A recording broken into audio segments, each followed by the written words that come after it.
Sawadee-kap. Hello and welcome to Daily Wisdom, Walking the Path with the Buddha. Today is our Pali Canon and English study group, and we're studying Volume 10 of this book series titled The Words of the Buddha, The Path to Enlightenment, Revealing the Hidden. The title of this book is titled The Buddha's Way. Today we're going to be studying chapters 31 through 40, and the way that we do this program is someone will read the chapter, then I will share some teachings on that, and then open up to any and all questions that you guys might have. You can access all of these books from our website, buddhadailywisdom.com, and you can download them from there. You can actually study them before and or after class because you'll have the words of the Buddha, you'll have a reference back to the original source teachings in the Pali Canon, and you'll have words from me to help you further reflect and understand how to implement the teachings of the Buddha into your practice. So if this is your first time here, I'd like to welcome all of you guys to our class. And those of you guys that have been joining us regularly, welcome to you as well. Those of you guys that are in Zoom, you're welcome to participate by reading. Just electronically raise your hand. And those of you guys that are in all the other places, you can ask questions by putting those into Facebook, YouTube, or Zoom. Or you can electronically raise your hand in Zoom and ask any and all questions that you like. So I'm going to switch over to using the visual aids here, so that then I'll go ahead and read if nobody volunteers to read. And then, as I mentioned, I'll share some teachings and then open up to any questions you guys might have. This is more of a study group versus a traditional style of learning. Everything that the Buddha taught is to guide you to this enlightened mental state where the mind can be peaceful, calm, serene, and content with joy. There is no belief in the teachings of the Buddha.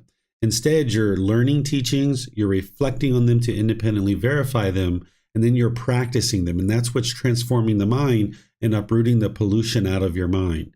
So here, I'll share this first chapter of today's class, which is chapter 31. It's titled, To Proclaim Stream Entry to Yourself. When the fivefold guilty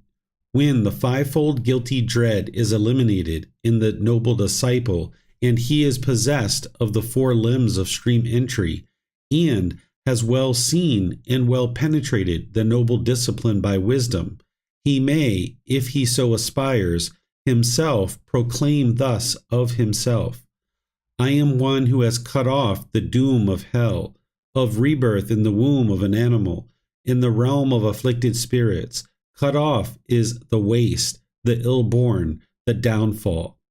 Okay, let me share here what the Buddha is actually helping you guys to understand. Is setting this up. He's helping you to understand that by an individual eliminating the fivefold guilty dread, which you're going to read and see here in a moment, and having acquired the four limbs of stream entry, which he's also going to share that, then one could proclaim of themselves, meaning you would know for yourself that you are a stream enterer, which is the first stage of enlightenment. You're not going to go out on the street or on your Facebook page or anything like this and proclaim that you're a stream enterer. That's not what these stages of enlightenment are for. They're for personal guidance and for personal growth. So you can learn the stages of enlightenment and how to move through these stages of enlightenment. And as you do, it'll improve the condition of your mind. But this is for your own personal growth. So the Buddha is providing you guidance of how you will know when you've actually attained the first stage of enlightenment. And he's giving you some of that guidance here, but there's other guidance as well. This isn't the only thing that you need in order to get to the first stage of enlightenment, but this is one particular discourse. And then once you get to the first stage of enlightenment, you will no longer be reborn into the lower realms, which is the realm of hell, animal, or afflicted spirits. And that's what he's sharing here at the very beginning. So now he's going to continue on and help you to understand that what these fivefold guilty dreads are and what the four limbs of stream entry are. And then there's some other content that he's going to share as well. A stream enterer am I, one not doomed to the downfall, assured, bound for enlightenment. Now, householder, what is the fivefold guilty dread that is eliminated in him? It is that guilty dread, householder, which he who kills causes in this same visible state. As a result of his killing, it is that guilty dread about the life to come, which he who kills causes. Also, that discontentedness and sadness which he experiences. By abstaining from killing, he causes no guilty dread in this same visible state, nor for the life to come. He experiences no discontentedness and sadness. Thus, in him who abstains from killing, that guilty dread is eliminated. 2. It is that guilty dread, householder, which he who takes what is not given causes in this same visible state. As a result of his taking what is not given, it is that guilty dread about the life to come, which he who takes what is not given causes. Also, that discontentedness and sadness which he experiences. By abstaining from taking what is not given, he causes no guilty dread in this same visible state, nor for the life to come. He experiences no discontentedness and sadness. Thus, in him who abstains from taking what is not given, that guilty dread is eliminated. It is that guilty dread, householder, which he who is a wrongdoer in sexual desires causes in this same visible state. As a result of his being a wrongdoer in sexual desires, it is that guilty dread about the life to come which he who is a wrongdoer in sexual desires causes. Also, that discontentedness and sadness which he experiences. By abstaining from being a wrongdoer in sexual desires, he causes no guilty dread in this same visible state, nor for the life to come. He experiences no discontentedness and sadness. Thus, in him who abstains from being a wrongdoer in sexual desires, that guilty dread is eliminated. 4. It is that guilty dread, householder, which he who tells lies causes in this same visible state. As a result of his telling lies, it is that guilty dread about the life to come, which he who tells lies causes. Also, that discontentedness and sadness which he experiences. That's actually a little typo there. Which he experiences. By abstaining from telling lies, he causes no guilty dread in this same visible state, nor for the life to come he experiences no discontentedness and sadness. Thus, in him who abstains from telling lies, that guilty dread is eliminated. 5. It is that guilty dread, householder, which he who is under the influence of liquor fermented and distilled, and so given to heedlessness, substances that cause heedlessness, the guilty dread which, as a result of these things, he causes in this same visible state, also about the life to come. Also, that discontentedness and sadness, these are not caused by him who abstains from occasions or places for taking liquor, fermented and distilled, substances that cause heedlessness. Thus, in him who so abstains, that guilty dread is eliminated. These are the 5 guilty dreads that are eliminated. Okay, so right here, you can see that these 5 guilty dreads that the Buddha is talking about are mapping into the 5 precepts. And in the 5 precepts, the Buddha gives very illuminating language that helps you to understand what those are and how to actually apply them to day-to-day life. So there's chapter 7 of volume 1, where you can reference the 5 precepts and how I've applied it to help you see how to apply it in the modern times and in daily life, because the Buddha's language is timeless. It can be applied during his life 2,500 years ago, as well as today, because he's teaching these natural laws of existence. So here, a stream enter would be practicing the 5 precepts very closely. They would have no longer been making decisions based in the 5 precepts that are opposite of the 5 precepts for an extended period of time to be able to get to that enlightened mental state where the mind is in that first stage of enlightenment. And in that first stage of enlightenment, there's various things that you're going to need to learn, and there's various benefits that you're going to observe, because you would have already moved through the 4 jhanas, and now in the first stage of enlightenment, your discontentedness would be a mere fraction of what it once was. So those painful feelings of sadness, anger, frustration, irritation, annoyance, guilt, shame, fear, boredom, loneliness, shyness, resentment, jealousy, displeasure, those are just a fraction of what one would have once experienced when they're off the path to enlightenment by the time they get to the first stage of enlightenment. And now they're going to experience the benefits of that, as well as an improved condition of mind with more focus, concentration, clarity of mind, and a better memory.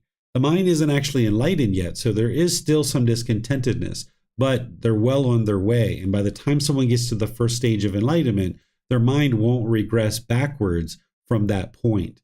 There's a retreat coming up in January where I'm going to be teaching all the teachings you need to be able to get to the first stage of enlightenment.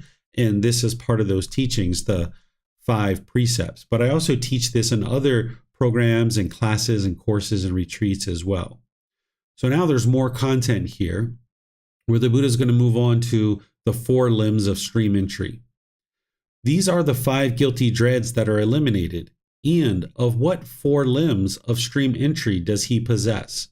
1. Herein, householder, the noble disciple is possessed of unwavering confidence in the perfectly enlightened one. Thus, the perfectly enlightened one is an arahant, perfectly enlightened, accomplished in true wisdom and conduct, fortunate, knower of the worlds, unsurpassed leader of persons to be tamed, teacher of heavenly beings and humans, the enlightened one. 2.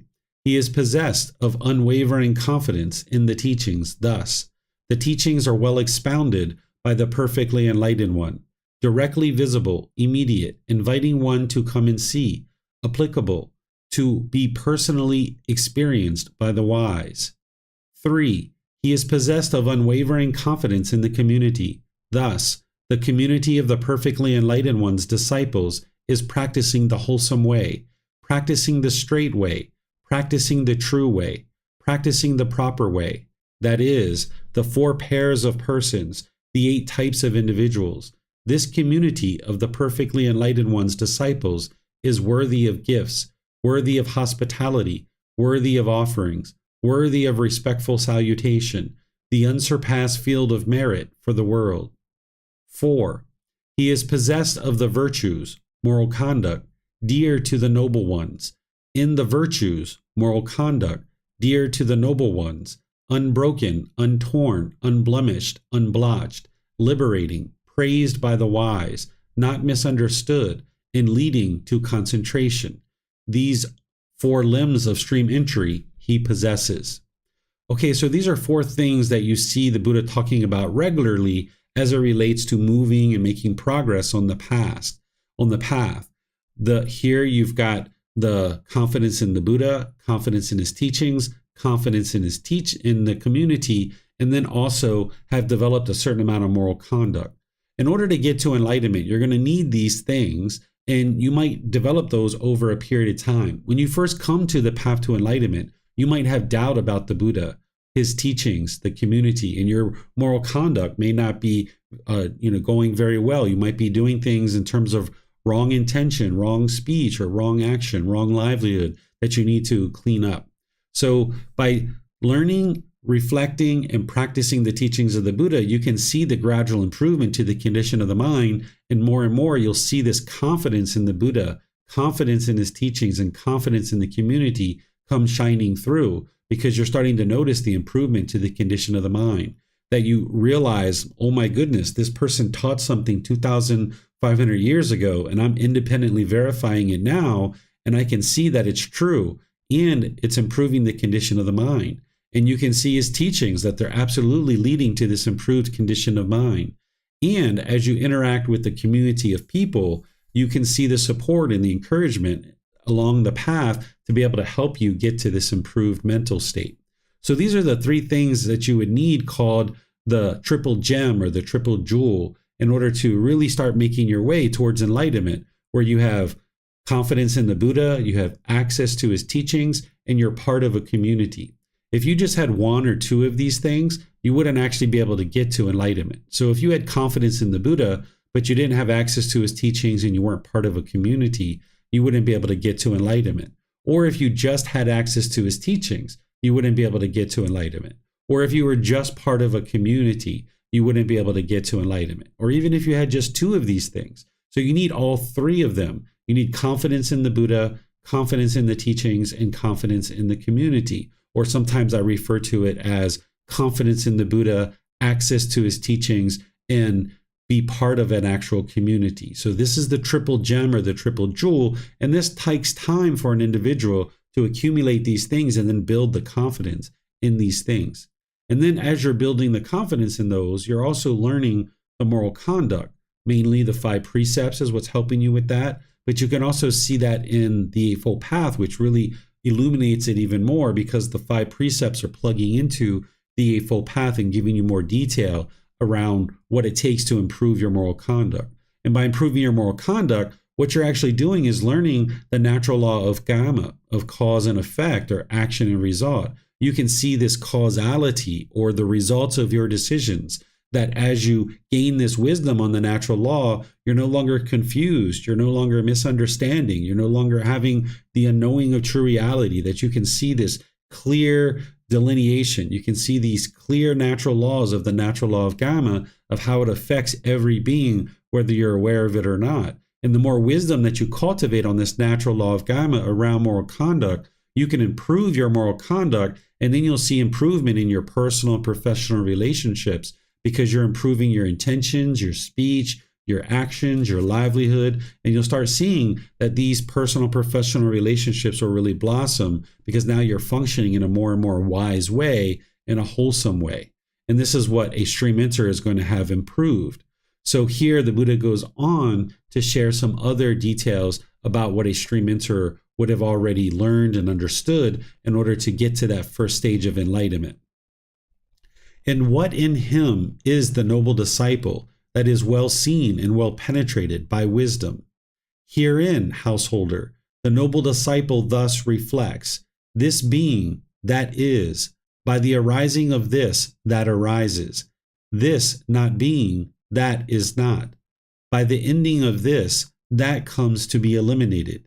That is to say, because of ignorance, a knowing of true reality, the volitional formations, choices, and decisions, because of volitionalness, because of consciousness, name and form, because of name and form, the 6 sense bases, because of the 6 sense bases, contact, because of contact, feeling, because of feeling, craving, because of craving, clinging, because of clinging, existence, because of existence, birth, because of birth, aging and death, grief, displeasure and pain, sadness and despair come into being.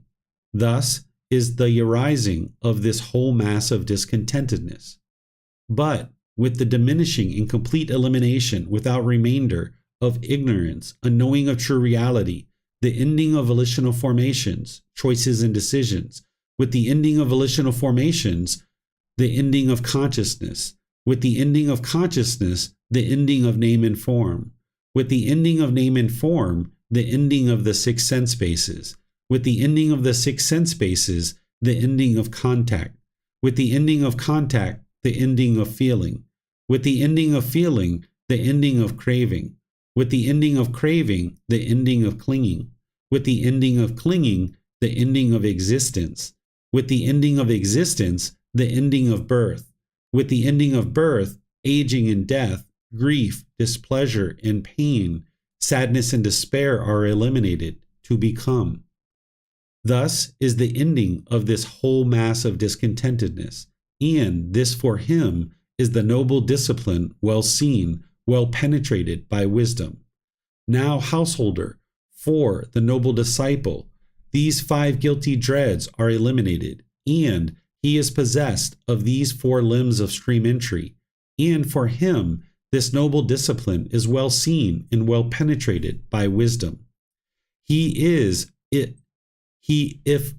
he so aspires, himself may proclaim of himself, destroyed is hell for me, destroyed is birth in the womb of an animal, destroyed is the realm of afflicted spirits, destroyed is rebirth in the waste, the ill-born, the downfall.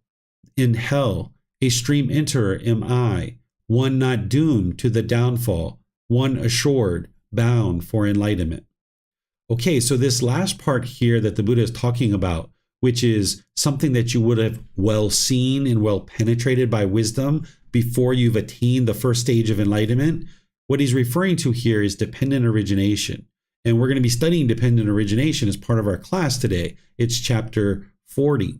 So dependent origination is something that you would need to learn. You would need to reflect on it. You would need to penetrate it and be able to see the truth and clarity of the whole entire teaching. The dependent origination is the highest, most ultimate truth that the Buddha is teaching. With the Four Noble Truths, the Eightfold Path, all these other things, he's teaching you things that are leading to your enlightenment and leading to the elimination of rebirth. But it's the dependent origination which is showing you the detail and the work of exactly how that is all coming to be. He's explaining to you how you come into the world to be born. He's explaining to you how discontentedness arises. But then he's also explaining to you how to eliminate it as well. So while the Four Noble Truths and the Eightfold Path, these are the detailed teachings that you need in others to be able to make your way to enlightenment, it's all being supported and explained and understood through dependent origination. Dependent origination is the real core in the heart of what the Buddha is teaching. That's why it's the highest, most ultimate truth, or the highest law of nature, explaining to you how you come into the world with continuous rebirth, and then how you experience discontentedness. So you're going to need to penetrate that and understand it. And it's going to take you multiple times to revisit it, to learn it, to reflect on it, and then be able to see it in day-to-day life through your practice, to then be able to acquire the wisdom that you need to now be able to then move into the first stage of enlightenment. So you'll need that among other things as well. And then, of course, the Buddha summarizes this by saying, okay, these are the 5 guilty dreads that one must eliminate. And then they possess these 4 limbs, and then they've penetrated this wisdom of dependent origination. And having done so, along with other things that are in other discourses, then an individual will know that they're an actual stream enterer. You're no longer going to be reborn into the lower realms of hell, animal, or afflicted spirit. If you die in the first stage of enlightenment, you will come back into the human world, and from there you will have more opportunities to be able to get to enlightenment or close to enlightenment. A maximum of 7 rebirths is what you'll experience the first time that you attain the first stage of enlightenment as a stream enterer. So let me know if you guys have any questions on this chapter. You can put that into Facebook, YouTube, or Zoom, and I'll be able to see your question. And if you're in Zoom, you can electronically raise your hand and ask any questions or follow-up questions directly.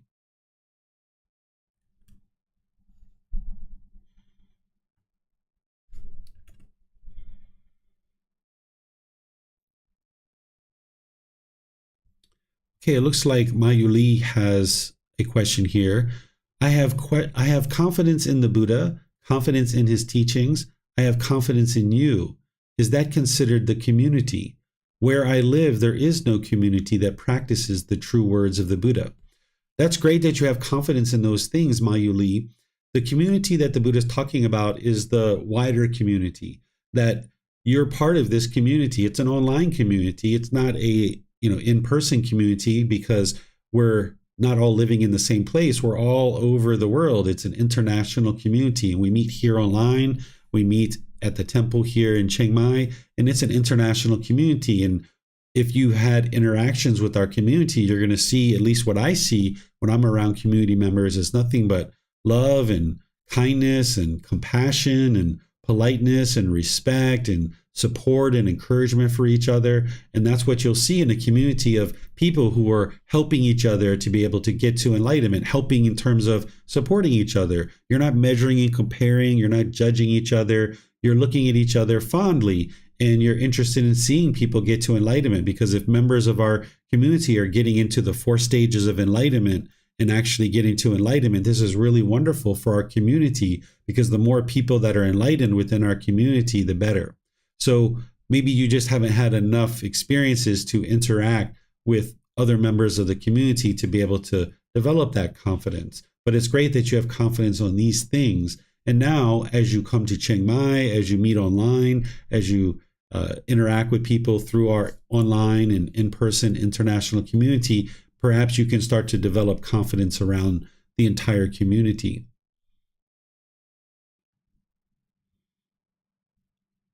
Okay, it looks like Francis has a question here as well. How can we know when we are ready to declare us stream enters? So there's multiple criteria. The primary criteria is that you're going to have eliminated the first three fetters: personal existence view, doubt, and wrong behavior and observances. These are three individual pollutions that the Buddha discovered, and you will have eliminated those three. And in various classes, courses, and retreats, I explain what those three fetters are, what symptoms you're going to see if those fetters exist in the mind. I teach you how to actually eliminate them with certain tools and techniques and practices. And then I also teach how to know when you have eliminated it. So if you haven't learned this from me yet, this January 21st through the 26th, I will be teaching a retreat where I'll be sharing all those things, everything you need to get to the first stage of enlightenment, and I will be going through those particular fetters. That's the primary criteria, but there's other criteria as well. You're going to need to know dependent origination. You're going to need to know the five aggregates. You're going to need to know the six sense bases. You're going to need to have developed generosity, be practicing what's called accomplishment in generosity, where you're living open-handedly without selfishness. These are some of the teachings that you're going to need in order to eliminate those first three fetters. So it's those first three fetters that are the real indicator of whether somebody's gotten into stream entry. And then there's these other teachings that you will have learned and understood. And there's certain criteria that I lay out in that retreat based on the words of the Buddha to help you be able to see that you've attained the first stage of enlightenment. At this point, I would encourage everybody to continue to learn the Eightfold Path, which includes the Three Universal Truths and Four Noble Truths, the five precepts, extensive meditation training, and those kinds of things, because that's what's going to lead you to moving into the jhanas and then ultimately getting into the first stage of enlightenment. But now, in this particular program of the Pali Canon and English Study Group in the retreat that I'm teaching in January, I'm helping students to be able to learn all those other things like the six sense bases, the five aggregates, dependent origination, developing accomplishment and generosity, and all the other things that you're going to need to really propel you into that first stage of enlightenment and eliminate those first three fetters.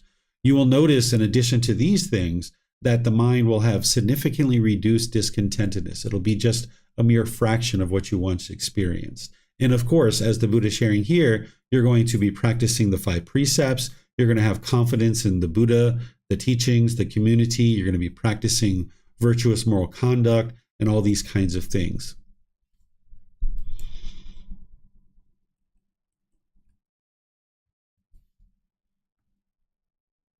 Okay, I'm not seeing any other questions anywhere. So I'm going to move on to chapter 32. This one is titled Three Kinds of Wonders. There are three kinds of wanderers. Kavada, I'm just going to use the word student when he refers to this person because I'm not sure that I'm pronouncing his name properly, which I, having myself understood and realized them, have made known to others. What are the three? 1, the mystic wonder. 2, the wonder of mind reading. And 3, the wonder of instruction. 1. In what, student, is the mystic wonder? In this case, student, suppose that a brother enjoys the possession in various ways of mystic power. From being one, he becomes multiform. From being multiform, he becomes one. From being visible, he becomes invisible. He passes without hindrance to the further side of a wall, or a battlement, or a mountain, as if through air. He penetrates up and down through solid ground, as if through water. He walks on water without dividing it, as if a solid ground. He travels cross-legged through the sky, like the birds on wing. He touches and feels with the hand even the moon and the sun, beings of mystic power and potency, though they be. He reaches, even in the body, up to the heavenly realm. And some believer of trusting heart should behold him doing so. Then that believer should announce the fact to an unbeliever, saying, "Wonderful, sir, and marvelous is the mystic power and potency of that ascetic."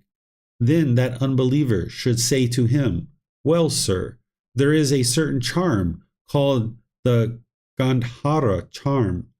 It is by his own ability that he performs all this. Now, what do you think, student? Might not the unbeliever say so? Yes, sir, he might. Well, student, it is because I perceive danger in the practice of mystic wonders that I disagree and refrain from and am reluctant to perform. 2. In what, student, is the wonder of mind reading? Suppose, in this case, student, that a brother can make known the heart and the feelings, the reasonings, and the thoughts of other beings, of other individuals, saying, so and so is in your mind. You are thinking of such and such a matter. Thus and thus are your emotions. And some believer of trusting heart should see him doing this. Then that believer should announce the fact to an unbeliever, saying, wonderful, sir, and marvelous is the mystic power and potency of that aesthetic. Then that unbeliever should say to him, well, sir, there is a charm called the jewel charm. It is by his own ability that he performs all this. Now, what do you think, student? Might not the unbeliever say so? Yes, sir, he might. Well, student, it is because I perceive danger in the practice of the wonder of mind reading that I disagree and refrain from and am reluctant to perform. Okay, I'm going to pause here and explain to you what's going on before I move on further. What the Buddha is talking about are certain abilities that some people start to experience as they're getting closer and closer to enlightenment. This mystic wonder and this wonder of mind reading. This is something that you might experience where an individual can actually perform miracles. That's this first one. And the second one is where one can actually read the mind and the thoughts and emotions of another person. And this is something that you can experience oftentimes as the pollution of mind is lifting out of the mind. You can experience these kinds of things. And the Buddha is saying that I don't actually perform these things. I don't do these things, even though he knows this is part of the path to enlightenment. Because if he performed this particular miracle or he performed this mind reading, then somebody could see him do that and then kind of believe like, okay, wow, look how wonderful he is that he can perform these things. And then that person might go and talk to somebody else that wasn't there at that event. And then that person might say, oh, that person doesn't have any special abilities. It's just these charms that they have, this Gandhara charm or this jewel charm. That's what's allowing them to be able to do that. It's not their actual ability that they're doing that. It's this special charm that they have. And the Buddha says this is a real danger if you perform these miracles or this mind reading, because people will start to talk and gossip essentially, and maybe even slander. And it's unwise to do these kinds of things. And this is almost just kind of like showing off, right? This would be the conceit of the mind. And the Buddha is saying, I don't do these things, right? Because the Buddha doesn't have conceit. He doesn't have ego. So he doesn't need to go around performing miracles or doing mind reading in order to convince people of his ability to help guide them to enlightenment. Instead, he's going to talk about this wonder of instruction. That's what he actually does. He doesn't do these miracles. He doesn't do this mind reading. Instead, he has the ability to provide guidance and instruction, education, and helping people to learn the natural laws of existence. And that's what he says that he actually performs. So here's what he's going to share here. In what, student, is the wonder of instruction? Suppose, student, that a brother teaches thus, reason in this way, do not reason in that way, consider thus and not thus, get rid of this disposition, train yourself and remain in that. This, student, is what is called the wonder of instruction. And further, student, suppose that a Tathagata is born into the world, one who has won the truth, an Arahant, a fully awakened one, abounding in wisdom and goodness, joyful, who knows all worlds, unsurpassed as a guide to humans, willing to be led, a teacher of gods and humans, a perfectly enlightened one, a Buddha. He, by himself, thoroughly knows and sees, as it were, face to face this universe, including the worlds above of the gods, the Brahmas, and the Maras, and the world below with its ascetics and Brahmins, its princes and people. And having known it, he makes his wisdom known to others. the truth, lovely in its origin, lovely in its progress, lovely in its completion? Does he proclaim both in the spirit and in the letter? The higher life does he make known in all its fullness and in all its purity? A householder or one of his children or a man of inferior birth in any class listens to that truth, and on hearing it, he has confidence in the Tathagata, the one who has found the truth, and when he is possessed of that confidence, he considers thus within himself: full of hindrances is household life, a path for the dust of passion. Free as the air is the life of him who has renounced all worldly things. How difficult it is for the man who dwells at home to live the higher life in all its fullness, in all its purity, in all its bright perfection. Let me then cut off my hair and beard. Let me clothe myself in the orange-colored robes, and let me go forth from the household life into the homeless life. Then, before long, renouncing his portion of wealth, he is great, be it great or small, leaving behind his circle of relatives, be they many or be they few. He cuts off his hair and beard. He clothes himself in the orange-colored robes, and he goes forth from the household life into the homeless life. When he has thus become an ascetic, he lives self-restrained by that restraint that should be binding on an ascetic. Uprightness is his delight, and he sees danger in the least of those things he should avoid. He adopts and trains himself in the precepts. He encompasses himself with wholesome deeds and actions and speech. Pure are his means of livelihood. Wholesome is his conduct. Guarded the doors of his senses. Guarded the doors of his senses. Mindful and self-possessed, he is altogether joyful. And how, student, is his conduct wholesome? Okay, so I'm going to pause here. The Buddha is basically explaining that the wonder of instruction is the ability to awaken to enlightenment as an actual Buddha by him getting to this ability to become enlightened on his own. He has deep, profound wisdom of what it takes to be able to get to enlightenment.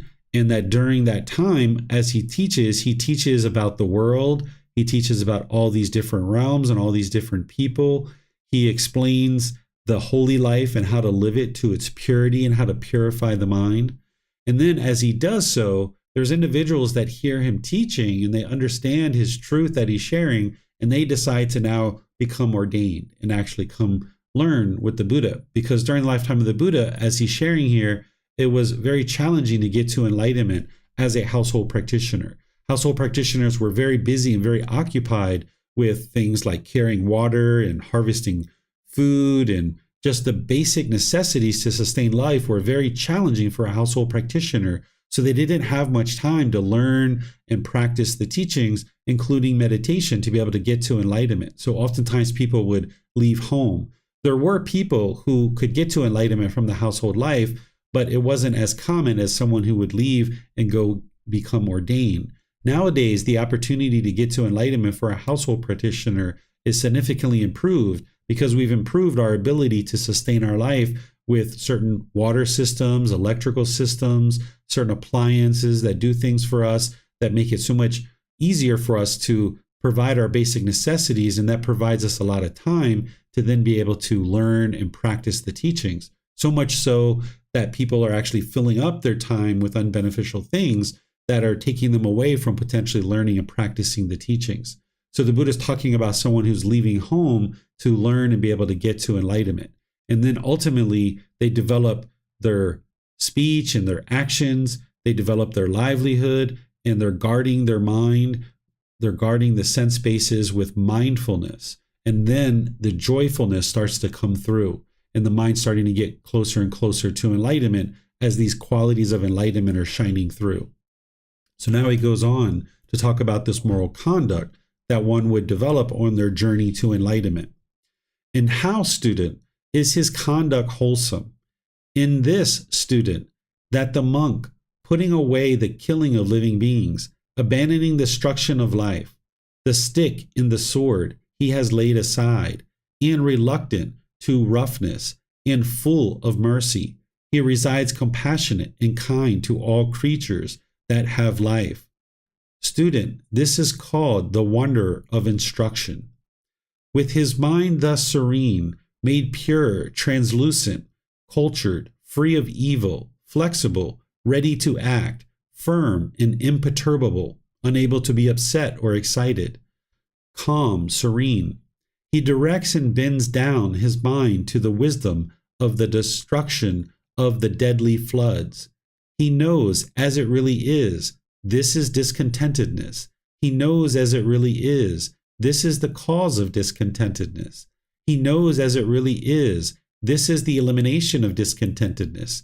He knows as it really is, this is the path that leads to the elimination of discontentedness. He knows as they really are, these are the deadly floods. He knows as it really is, this is the cause of the deadly floods. He knows as it really is, this is the elimination of the deadly floods. He knows as it really is, this is the path that leads to the elimination of the deadly floods. To him, thus knowing, thus seeing, the mind is set free from the deadly poison of craving, is set free from the deadly poison of anger, is set free from the deadly poison of ignorance, unknowing of true reality. In him, thus set free, there arises the knowledge of his liberation, and he knows rebirth has been destroyed. The holy life has been fulfilled. What had to be done has been accomplished. After this present life, there will be no beyond. Just student, as if a mountain fastness, there were a pool of water, clear, translucent, and serene, and a man standing on the bank, and with eyes to see, should perceive the oysters and the shells, the gravel and the pebbles, and the shoals of fish, as they move about or lie within it. He would know this pool is clear, transparent, and serene, and there within it are the oysters and the shells, and the sand and gravel, and the shoals of fish are moving about or lying still. This, student, is what is called the wonder of instruction. So these, student, are the three kinds of wonders I have understood and realized myself and made known to others. So here the Buddha is explaining that an individual who then embarks on this journey to get to enlightenment, they're going to now practice the elimination of killing, that they're not going to see beings and with ill will, that they're going to eliminate that interest in causing harm to other beings, that they're going to live with compassion towards all beings. This is part of the Buddha's guidance and part of his instruction. And then they would also be able to see the Four Noble Truths. That's the very first part of getting on the path to enlightenment, that you would know that the problem is discontentedness. The cause of that is craving, desire, attachment. The elimination of that is to eliminate craving, desire, attachment. And the path that leads to the elimination of discontentedness is the Eightfold Path. You would know that and be able to have seen it very clearly and independently verified it in your own life. And the Buddha talks about how, having purified the mind is now imperturbable, meaning that the mind is stable and steady, unable to be shaken up, that the mind can't be upset, that the mind is calm and serene. And then he talks about the elimination of craving, anger, and ignorance. That's how you actually get to enlightenment, is by purifying the mind of those three poisons, or those three unwholesome roots, or the three fires. And having gotten to enlightenment, now the mind will be peaceful and joyful permanently for the rest of this life, and there won't be any more rebirth in the cycle of rebirth, because you've eliminated the causes and conditions that lead to discontentedness, and it's the same causes and conditions that lead to rebirth, which is craving, desire, attachment. As long as there's craving, desire, attachment in the mind, you will experience discontentedness, and there will be rebirth. And just as you would see those things very clearly, that you've gotten to liberation or to enlightenment, you would also be similar to standing on a certain land and looking into water, and this water is very clear. And just like you can see the oysters and the shells and the gravel and the pebbles and the fish, just as you can see through the clear water and you know that those things are there, the same thing is true with the wisdom that leads to enlightenment. By the time you get to enlightenment and the Buddha has instructed you in that and guided you in that, you would see very clearly these teachings are just so apparent and so clear. And the Buddha is calling this the wonder of instruction. And he talks in other discourses where he says this is what he actually practices. He doesn't practice those others, but this is what he actually practices, is this wonder of instruction. Do you guys have any questions on this particular chapter? Okay, I'm not seeing any questions anywhere. So I'll move on to the next one, which is chapter 33. Here, this one is titled, One Who is Near to Nibbana, or Enlightenment. Monks, possessed of four qualities, a man is incapable of falling away. He is near to Nibbana, enlightenment. What are the four? Herein, a monk is perfect in virtue, practicing moral conduct. He is guarded as to the doors of the sense bases. He is moderate in eating. He is devoted to watchfulness. And in what way is a monk perfect in virtue, moral conduct? Herein, a monk is virtuous. He resides restrained with the restraint of the training guidelines, perfect in the practice of right moral conduct. He sees danger in the slightest faults. He takes up and trains himself in the stages of training. Thus, a monk is perfect in virtue. And how is a monk guarded as to the doors of the sense bases? Herein, a monk, seeing a form with the eye, does not grasp at the general features or at the details. Since craving and aversion, evil, unprofitable states might flow in upon one who resides with the sense base of the eye uncontrolled. He applies himself to such control. He sets a guard over the sense base of the eye, and he attains control. When he hears a sound with the ear, or with the nose smells an odor, or with the tongue tastes a flavor, or with the body touches a physical object, when with the mind he recognizes a mental object, he does not grasp at the general features or details, but since craving and aversion, evil, unprofitable states might flow in upon one who resides with the sense base of the eye uncontrolled, he applies himself to such control.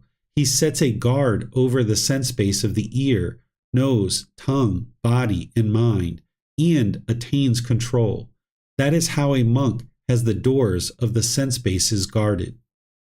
And how is a monk moderate in eating? Herein, a monk takes his food thoughtfully and carefully, not for sport, not for indulgence, not for personal charm or adornment, but just enough for the support, for the continuation of the body, for its resting unharmed, to help the living of the holy life. With this thought, my former feeling I check, and I set going no new feeling. Thus maintenances shall be mine, blameless and comfort in life. Thus a monk is moderate in eating. And how is a monk devoted to watchfulness? By day a monk walks up and down and then sits, thus purify the mind of obstructive states. By night, for the first watch, he does likewise. In the middle watch of the night, lying on his right side, he takes up the lion posture, resting one foot on the other, and thus collected and composed, fixed his thoughts on rising up again. In the last watch of the night, at early dawn, he wakes up and he walks up and down, then sits, and so purifies the mind of obstructive states. That is how a monk is devoted to watchfulness. Possessed of these four qualities, a monk is incapable of falling away. He is near to Nibbana, enlightenment. Okay, so these are four qualities that an individual would have cultivated, and by the time they've cultivated these four things, they are very close to enlightenment. And there's other things that are indicators of one who's close to enlightenment as well. And the only reason why this is helpful for you is because you're going to need to cultivate these and set them as goals and objectives and interests to be able to work towards this. And then also, as you're accomplishing these things in others, you will know that you're making your way to enlightenment. It's not like enlightenment is imminent, like tomorrow or next week or something like that. But within the next few years, you're going to be able to experience enlightenment having cultivated these things. And there's other things where the Buddha has indicated these types of things as well, where he shares with you, okay, when you're near to enlightenment, these are the types of things that you will experience. And these are 4 things that you will need to cultivate in order to get to the point where you're close to enlightenment. The first one is developing your moral conduct and being perfect in your moral conduct, where you're not making any faults whatsoever. And you're going to make faults on the way there, but seeing danger in the slightest fault is really helpful, that you understand, like, oh my goodness, if I lie even the slightest amount, it can come back and harm me. Or if I allow the ego to come into my mind just a little bit, or if I steal, or if I have sexual misconduct, or any of these other things that the Buddha teaches around conduct, you will be able to see the natural law of karma, of cause and effect, so clearly that if you even do one thing that's unwise, you can see the results of that coming back to you, that you'll have been able to verify the natural law of karma very closely like that. Then the second one is he talks about this guard to the doors of the sense bases. Whenever the Buddha talks about guarding the doors of the sense bases, what he's talking about is mindfulness. There's other chapters and other discourses where he talks about this real directly. Here, he doesn't mention mindfulness at all. Kind of a little bit he does in certain ways, but he's essentially describing mindfulness, that is your actual guard. That if you understand central desire, how the mind longs and yearns through these 6 sense bases, then it's your awareness of mind, or your right mindfulness, that is the guard. That you stand guard with your mindfulness and awareness of mind, so that wherever you see the longing and yearning, the craving and the desire, the longing and yearning through these sense bases, that's the guard. Because where you see the mind longing and yearning, you then restrain it and you pull it back and you gain this control. So in order to get to enlightenment, all that craving, desire, attachment would be eliminated. But one of the qualities that you'll need in order to get close to enlightenment, which is what the Buddha is describing here, is the ability to have this guard, where you have this mindfulness and you can easily see the mind pulling towards something, and you will have been able to start restraining the mind and pulling it back. At this point, what the Buddha is talking about is not the elimination of central desire yet, because that's what somebody will have achieved by the time they get to the 3rd stage of enlightenment, and then ultimately enlightenment itself. But here he's just saying you're going to need this quality of being able to have mindfulness so well developed that you can see the mind longing and yearning through these sense bases. And as it does, you're able to restrain it and pull it back. If you just allow the mind to be uncontrolled and, long and yearn and not really pay attention to the mind, you don't have a guard of the mind yet. You're just still chasing after things. That might be where you're at. But what you would like to do is, through your breathing mindfulness meditation and your generosity, is gradually build up the ability to more readily see these cravings and to be able to restrain the mind. And having been able to build your practice up to that point, the Buddha is saying, okay, you're near to enlightenment. Now, the third quality is he's talking about moderation in eating. This is also going to help you with central desire, that you're able to not just sit down and gorge on food, but instead what he's talking about is just eating enough food that it helps you to sustain your life, that you're not gorging on food, but you're also not diminishing your body by not eating very much food either. That would be either side of the spectrum. So here he's saying, okay, that you're not just eating for sport, you're not eating to indulge, you're not eating for personal charm or adornment, you're just eating enough for the support and continuation of this body. That's going to allow you to spend less time eating. It's going to allow you to spend less time working and acquiring income for that. It's going to help you to be able to rest the body, that the body doesn't have to work as hard in order to digest all that food. And therefore, you'll have better access of the mind. You'll have better control of the mind too, because you're not eating based on emotion.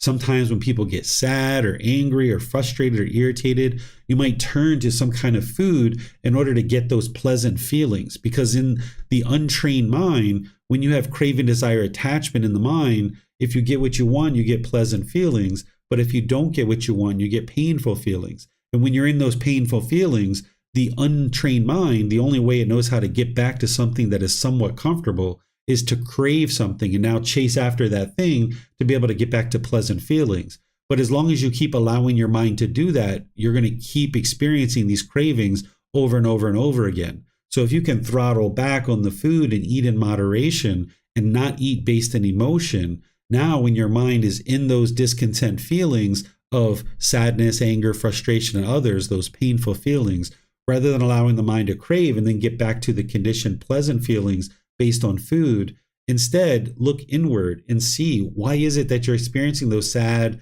frustrated, or agitated feelings? What are the cravings, desires, attachments that are causing it? And eliminate the cravings, desires, attachments so that you no longer end up in those painful feelings. If you allow the mind to then just go to food, and that's how you're going to get the conditioned pleasant feelings, you're not really addressing the true problem, which is the craving, desire, attachment that you ended up in the painful feelings. So if you don't train your mind and you just go towards food, then you're not really solving the real problem of the craving, desire, attachment. By looking inward and eliminating the craving, desire, attachment, you can get to the ultimate solution where those painful feelings won't exist anymore. So eating in moderation is part of that, and you can choose to do that as you develop your practice. And then this watchfulness, the Buddha is talking about these different times of night, I imagine during their lifetime, because of where they lived and the things that existed during that time. They lived oftentimes just sleeping in a park, like out in the wilderness, right? Or they were in the forest, and there was a lot more animals around, a lot more things that could harm you during that time frame than there is nowadays. Nowadays, those things exist, but not as much as they did 2,500 years ago. So it sounds like they must have woke up at different times of night in order to train their mind. And I imagine it was probably also to kind of ward off any kind of animals or things like this that were coming to maybe affect them in the nighttime. So the way that I would suggest that you look at this is that as you're dozing off to sleep at night and as you're waking up in the morning, take note of the mind, and any kind of unwholesome qualities that come up in the mind is cut those off and let them go. The Buddha talks about this also in other parts of his teachings. Here, he's not really honing in on that very much. He's really focused on, kind of waking up at different times of night. Well, you may not wake up at different times of night, or maybe you do. Maybe you go to the bathroom. Maybe you have difficulty sleeping at different times. But from every waking moment, you should be observant of the mind, and anything that is unwholesome, cut that off and let it go, eliminate it from the mind. And anything that is wholesome, support it, encourage it, allow it to continue to grow and develop in the mind. And as you're just waking up in the morning, as you're dozing off at night, your thoughts can invade you, and you even need to be diligent at that point in time. If you're complacent, you might allow those thoughts to invade your mind, and you might act upon them. So you would like to be aware and observant of the mind at all waking hours, as you're waking up in the morning, all day long, and then as you're dozing off at night. This is being devoted to watchfulness, that you're watching over the mind and being attentive to the mind, not allowing complacency to set in. So let me know if you guys have any questions on this chapter. You can put it into Facebook, YouTube, or Zoom. Or in Zoom, you can raise your hand and ask any questions you like.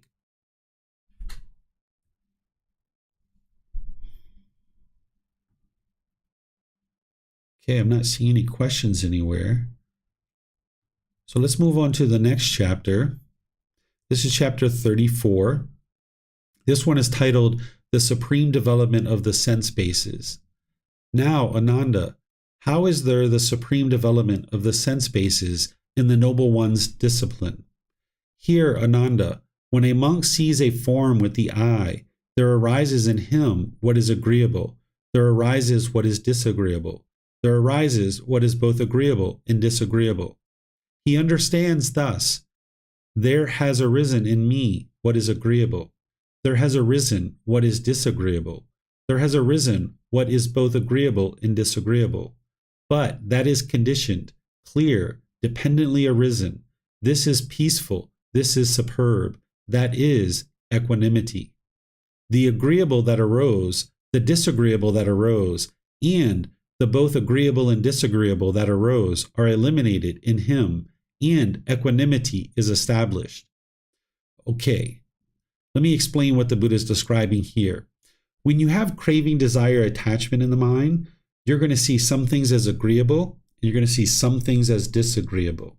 And based on your contact through the six sense spaces, as you're taking in things through the eyes, the ears, the nose, the tongue, the body, and then the thoughts in the mind, the thinking in the mind, there's going to be certain things that are agreeable and certain things that are disagreeable when there's craving. By the time you eliminate craving, it's just contact. There's not agreeable or disagreeable, but it's just contact. So right now, you might be experiencing agreeable contact and disagreeable contact. And what the Buddha is saying is that when these things are occurring, you know that you're aware, like, this is agreeable to me, or this is disagreeable, or this is both agreeable and disagreeable. And you know this. And as you see this discontentedness arising, these conditioned feelings, that you understand that that's not what you're interested in. And you would like to cut those things off and let them go. You would like to get to the equanimity, which is the peacefulness. The equanimity is the calmness and composure, the evenness of temper. When there's craving in the mind can easily go up into an excited state, or it can drop off into a sad state, or any of these other pleasant and painful conditioned feelings. But when you no longer have craving, desire, attachment in the mind, you've brought forth equanimity, the calmness and composure, then you won't experience this. So as you're noticing this agreeable and disagreeable that is rising in the mind based on pleasant feelings and painful feelings starting to arise, and this is all coming from craving, desire, attachment, the Buddha is saying, establish this equanimity in the mind, this calmness and this composure. Bring the mind to the middle. Just as a man with good sight, having opened his eyes, might shut them, or having shut his eyes, might open them, so too concerning anything at all, the agreeable that arose, the disagreeable that arose, and the both agreeable and disagreeable that arose are eliminated just as quickly, just as rapidly, just as easily, and equanimity established. So here he's talking about cutting off and letting that go. This is called, in the Noble One's discipline, the supreme development of the sense bases, regarding forms recognizable by the eye. Similar discourses were spoken in the case of hearing a sound with the ear, smelling an odor with the nose, tasting a flavor with the tongue, touching a physical object with the body, recognizing a mental object with the mind, though with different analogy, as the following. Sound, just as a strong man might easily snap his fingers. Odor, just as raindrops on a slightly sloping lotus leaf roll off. Flavor, just as a strong man might easily spit out a ball of spit collected on the tip of his tongue. Physical object, just as a strong man might extend his flexed arm or flex his extended arm. Mental object, just as if a man were to let 2 or 3 drops of water fall onto an iron plate heated for a whole day, they would quickly vaporize and vanish.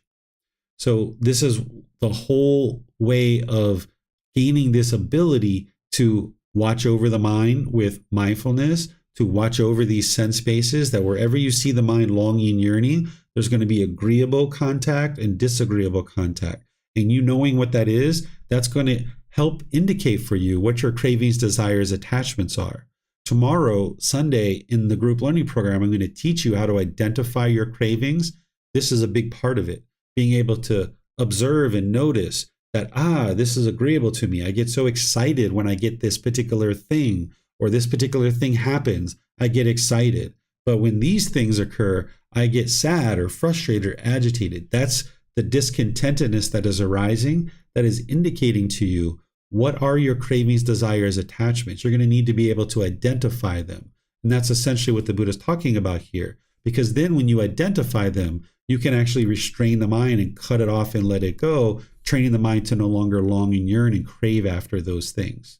So this is how you have this supreme development of the sense bases, is to be able to notice and observe what is agreeable and disagreeable to the mind. Let me know what questions you guys have on this chapter.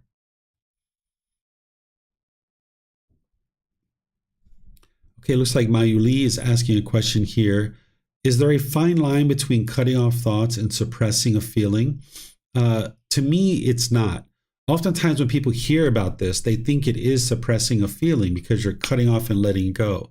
But what you would ultimately like to get to is cutting off and letting go before the mind experiences the discontentedness. That while the mind is experiencing those bodily sensations, which are part of the 4 foundations of mindfulness, that's where you're cutting off and letting go before it's actually become a feeling. That it's not a feeling and now you're suppressing it. It actually hasn't even become a feeling yet. That's where you would like to cut it off and let it go as a bodily sensation. But sometimes you might miss it and it might become a feeling. And from there, you can cut it off and let it go. You're not pushing it down. You're cutting it off. You're redirecting the mind. You're taking the mind in another direction, not allowing it to sit there and dwell in that feeling. So to suppress it would be to push it down and bury it. It's still there. It's just being buried. Here, what you're doing is you're completely decoupling it. You're no longer allowing the mind to stay wired to have those conditioned feelings. You're breaking that up. And sometimes that means you're going to need to redirect the mind and take it in another direction. And the same thing with thoughts. If you have an unwholesome thought coming up into the mind's wired now for this unwholesome thought. And now you're redirecting the mind and taking it another direction, not allowing it to dwell in that unwholesome thought. You're not burying it. You're just cutting it off and moving in the opposite direction, not allowing the mind to dwell in that. So it's very different. It's not suppressing at all. That's what probably you've been doing and other people have been doing all throughout their life, is suppressing their thoughts or suppressing their feelings. And now it's all bubbled up and buried inside. It's like sweeping the dust under the carpet.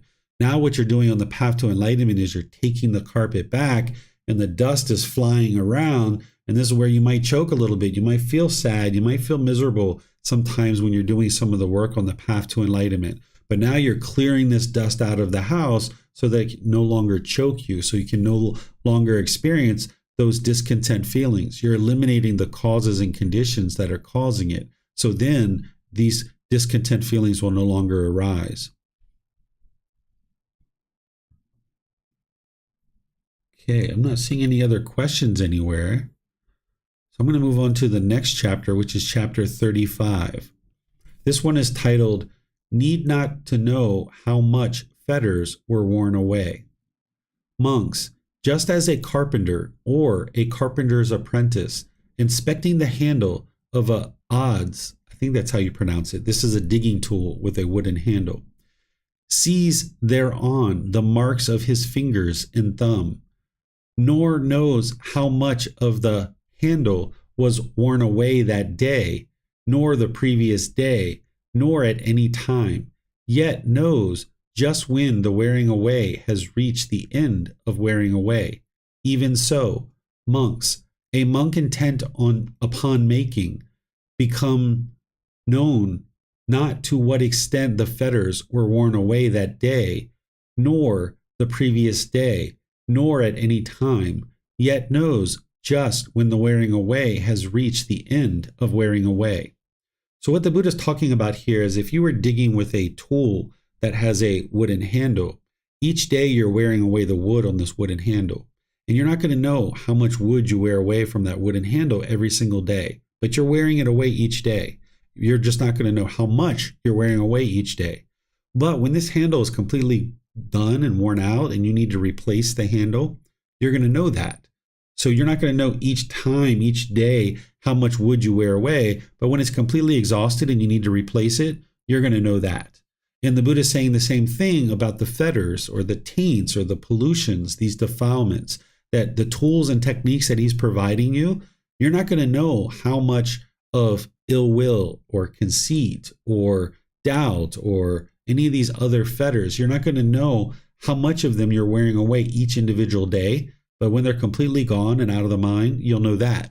And the reason why is because you won't see any symptoms of it anymore.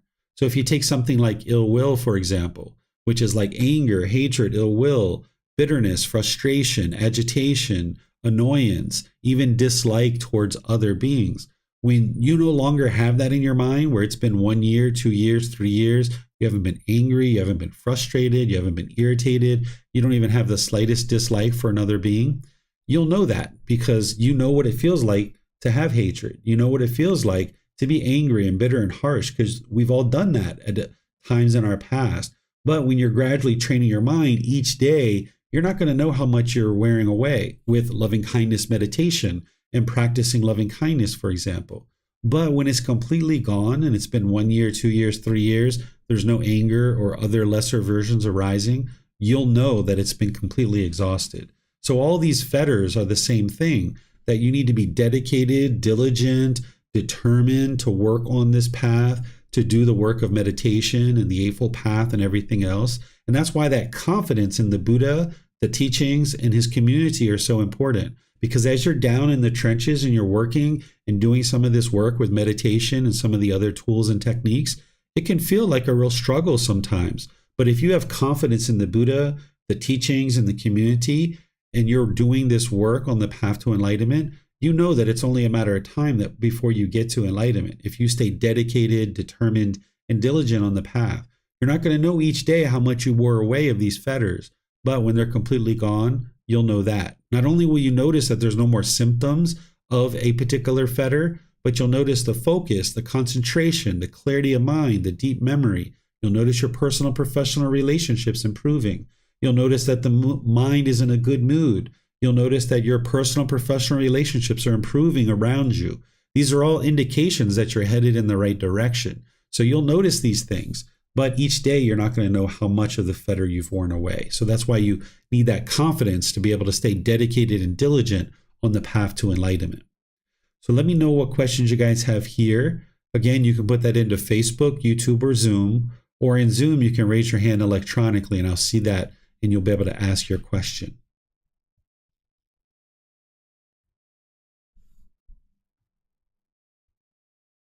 Okay, I'm not seeing any questions here. So we'll move on to the next one, which is chapter 36. This one is titled, The Tathagata is the One Who Shows the Way. The Brahmin Ganaka Magallana asked the perfectly enlightened one, when Master Gotama's disciples are thus advised and instructed by him, do they all attain Nibbana, enlightenment, the ultimate goal, or do some not attain it? When, Brahmin, they are thus advised and instructed by me, some of my disciples attain Nibbana, enlightenment, the ultimate goal, and some do not attain it. Master Gotama, since Nibbana, enlightenment, exists, and the path leading to Nibbana exists, and Master Gotama is present as the guide, what is the cause and reason why, when Master Gotama's disciples are thus advised and instructed by him, some of them attain Nibbana, the ultimate goal, and some do not attain it? As to that, Brahmin, I will ask you a question in return. Answer it as you choose. What do you think, Brahmin? Are you familiar with the road leading to Rajagaha? Yes, Master Gotama, I am familiar with the road leading to Rajagaha. What do you think, Brahmin? Suppose a man came who wanted to go to Rajagaha, and he approached you and said, Venerable Sir, I want to go to Rajagaha. Show me the road to Rajagaha. Then you told him, Now, good man, this road goes to Rajagaha. Follow it for a while, and you will see a certain village. Go a little further, and you will see a certain town. Go a little further, and you will see Rajagaha, with its lovely parks, groves, meadows, and ponds. Then, having been thus advised and instructed by you, he would take a wrong road, and would go to the west. Then a second man came who wanted to go to Rajagaha, and he approached you and said, Venerable Sir, I want to go to Rajagaha. Then you told him, Now, good man, this road goes to Rajagaha. Follow it for a while, and you will see a certain village. Go a little further, and you will see a certain town. Go a little further, and you will see Rajagaha with its lovely parks, groves, meadows, and ponds. Then, having been thus advised and instructed by you, he would arrive safely in Rajagaha. Now, Brahmin, since Rajagaha exists, and the path leading to Rajagaha exists, and you are present as the guide, what is the cause and reason why, when those men have been thus advised and instructed by you, one man takes a wrong road and goes to the west, and one arrives safely in Rajagaha? What can I do about that, Master Gotama? I am one who shows the way. So too, Brahmin, Nibbana, enlightenment exists, and the path leading to Nibbana exists, and I am present as the guide. Yet, when my disciples have been thus advised and instructed by me, some of them attain Nibbana, the ultimate goal, and some do not attain it. What can I do about that, Brahmin? The Tathagata is the one who shows the way. Okay, so this is a very powerful discourse, as are all the teachings of the Buddha, where this individual, a Brahmin, a Hindu priest, is asking the Buddha, why do some of your students attain enlightenment and some do not? And the Buddha skillfully shares this story and has this individual answer the question themselves so that they can basically see why the Buddha's students are attaining enlightenment in some cases, and in some cases they aren't. The Buddha is a guide. The Buddha is pointing the way. Everyone else needs to strive. And through learning and gaining instruction, they may not continue to walk forward in the way that the Buddha describes, in the way that he teaches. Someone could take a wrong turn on this road, perhaps. So that's very easy for an individual to do if they're not learning, they're not reflecting to independently verify, and they're not practicing. They could easily take a wrong turn. So a Buddha or a teacher is just one who points the way, and all others need to be able to strive. So an individual who's enlightened, here Buddha is actually talking, they're going to point the way and help their students to be able to get to enlightenment, but it's up to the individual student to practice. It's their own independent journey to enlightenment. A teacher can't force you to get to enlightenment. They can't push you. They can't do anything like that. It's up to the individual to choose to walk their way to enlightenment through their own development of their practice. That's why it's important to come to classes, to read, to choose to meditate, to seek personal guidance from your teacher, to do all the things that you're going to need to do. It's your individual choices and decisions that are going to lead you closer and closer to enlightenment, with a Buddha or a teacher pointing the way and helping you to be able to see how to actually get to enlightenment. You guys have any questions here?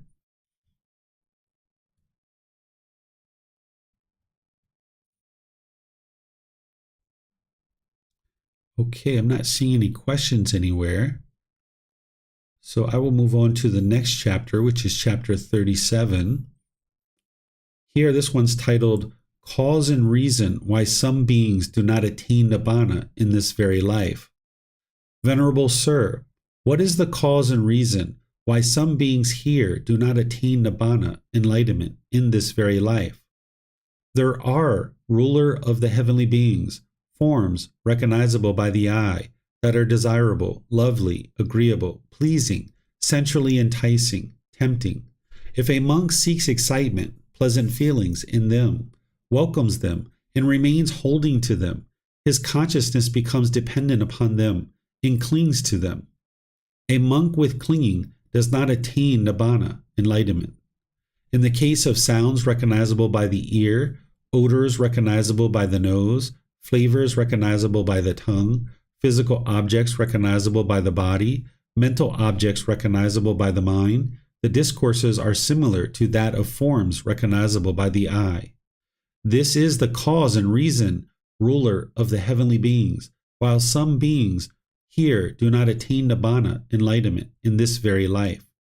So here the Buddha is actually teaching in a heavenly being. This was documented in different parts of the Pali Canon, where the Buddha is teaching beings from the heavenly realm that have come to him in order to seek guidance. And here he's teaching this ruler of the heavenly beings. And they're asking him, why do some people not attain enlightenment? And what he's describing is sensual desire. This is one of the hindrances to enlightenment. That if you have certain sensual desires that your mind's clinging to, this is going to inhibit you from being able to get to enlightenment, because your mind's craving and clinging and holding on to that particular thing. So getting rid of sensual desire is a big part of getting to enlightenment. It's all the 10 fetters that need to be eliminated and purified from the mind to be able to get to enlightenment. But sensual desire oftentimes is a real big one, because that's what's producing those pleasant feelings in the mind. That when you take in content through the eyes, the ears, the nose, the tongue, the body, and the mind itself, that if you're longing, yearning through these sense spaces and you're not willing to give up certain things that the mind is longing, yearning for, or give it up for a period of time in order to train the mind to eliminate a certain craving, then you'll continue to hold on to that thing. And now you won't be able to experience enlightenment, because the mind's seeking that temporary excitement, that temporary pleasant feeling that arises, it changes, and it fades away. Rather than getting to this permanent joy, the mind continues to hold on, continues to cling. It's welcoming and remaining, holding on to these things. The mind's clinging to these things. So you can train your mind to let go. I'll give you an example that sometimes every once in a while, I'll talk with a student and they're learning about giving up alcohol, that having alcohol isn't something that an enlightened being is going to do, because it affects the condition of the mind, that there's a certain amount of mindfulness that you need to cultivate in order to get to enlightenment, and alcohol is taking you in exactly the opposite direction.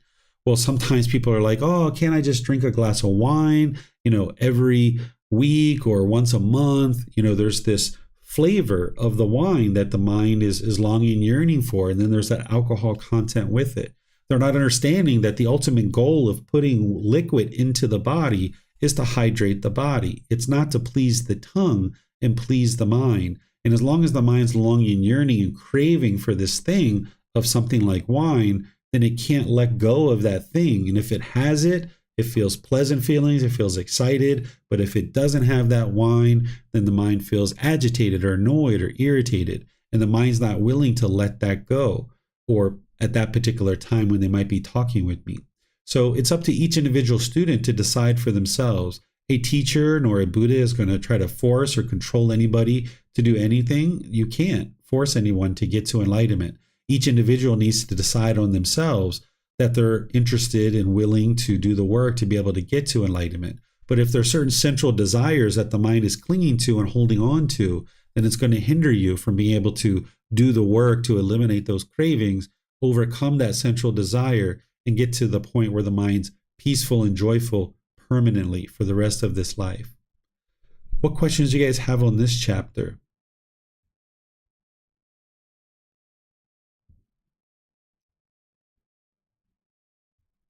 Okay, I'm not seeing any questions here. And by the way, there's more hindrances than just sensual desire, but this is a really strong one. This is one that oftentimes people really struggle with. So now we'll go to chapter 38. This one is titled, No Desire for the Nutriment, One Attains Enlightenment. If, monks, there is no desire for the nutriment, edible food, or for the nutriment, contact, or for the nutriment of volitional formations, choices, decisions, or for the nutriment, consciousness, if there is no excitement, if there is no craving, consciousness does not become established there and come to growth. Where consciousness does not become established and come to growth, there is no development of name and form. Where there is no development of name and form, there is no growth of volitional formations, choices, or decisions. Where there is no growth of volitional formations, there is no production of future renewed existence. Where there is no production of future renewed existence, there is no future birth, aging, and death. Where there is no future birth, aging, and death, I say, that is without sorrow, anguish, and despair. Suppose, monks, there was a house, a hall with a peaked roof, with windows on the northern, southern, and eastern sides.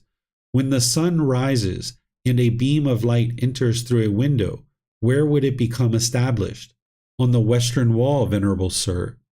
If there is no western wall, where would it become established? On the earth, venerable sir. If there is no earth, where would it become established? On the water, venerable sir. If there were no water, where would it become established? It would not become established anywhere, venerable sir. So too, If there is no desire for the nutriment of edible food, for the nutriment of volitional formations, choices, decisions, for the nutriment consciousness, consciousness does not become established there and come to growth. Where consciousness does not become established and come to growth, there is no development of name and form. Where there is no development of name and form, there is no growth of volitional formations. Where there is no growth of volitional formations, there is no production of future renewed existence. Where there is no production of future renewed existence, there is no future birth, aging, and death. Where there is no future birth, aging, and death, I say, that is without sorrow, grief, and despair. So here the Buddha is talking about the elimination of craving and clinging for these things. He's talking about the nutriment of edible food, which means what we were talking about before is moving the mind to moderation of eating, where you're not longing, yearning, you're not gorging yourself and just trying to please the mind through the tongue, where there's not this longing, yearning for the nutriment of contact, meaning that the mind's longing, yearning through the six sense bases for contact, wanting some kind of contact, where there's not this longing, yearning for certain choices and decisions, that you're not clinging to your choices and decisions, and there's not clinging to the mind itself or the consciousness. When the mind can be trained to let go of these things and no longer cling and crave for these things, then there's no fuel, there's no condition, which is going to lead to a renewed consciousness. That consciousness needs craving, desire, attachment in order to continue. If you have craving, desire, attachment in the mind, this is like a fire that's burning. And that craving, desire, attachment is the fuel on the fire. And just like you have a fire with logs on this fire, as long as there's logs on the fire is going to keep burning and it's going to send off sparks. And now these sparks are going to be carried by the wind, and now it's going to land and ignite a new fire. But if you get rid of the logs and you don't put any more logs on the fire and you extinguish this fire, there's no sparks that are going to be carried by the wind, and there's no spark to land somewhere else and ignite a new fire. So the same thing is, if you eliminate your craving, desire, attachment, that's the fuel in the mind, that's the fire that's burning. And if you extinguish that, then there's no spark that leads to the next consciousness. There can't be a renewed consciousness when craving, desire, attachment is eliminated. The mind can be cool, it can be calm, it can be collected. And because of that, you'll have eliminated your discontentedness. This is leading into helping you understand dependent origination, that if this thing exists, then that thing will come to be. If this thing does not exist, then that thing will not come to be. So the Buddha is using an analogy here of the sun coming through a house, that if the sun is coming through the house and there's a western wall, it'll be landing and established on the western wall. But if that's not there, then where would it be established? Well, on the earth. Well, if that's not there, where would it become established? On the water. Well, if that's not there, where would it become established? Nowhere, because there's nothing for the sun to land on. So it's the same thing as if there's no craving, desire, attachment in the mind, there's nothing that will allow the consciousness to continue into a new rebirth. So let me know what questions you guys have on this particular chapter. The Buddha talks very clearly in other discourses where he talks about craving being the fuel that leads to rebirth. And here he's giving you more details and more content on that.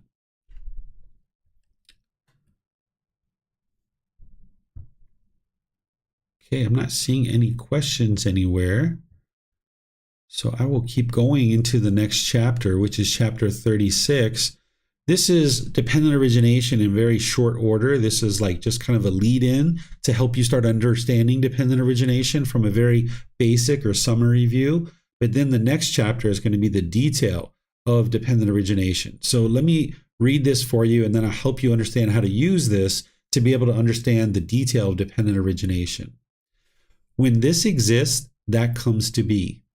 With the arising of this, that arises. When this does not exist, that does not come to be.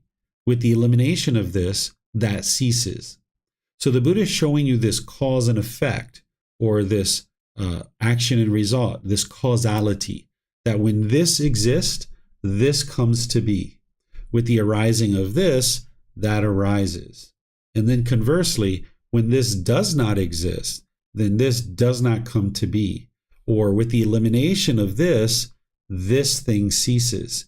He's showing you that there needs to be a cause and effect for anything to occur. There needs to be an action and result, a cause and effect, or a causality.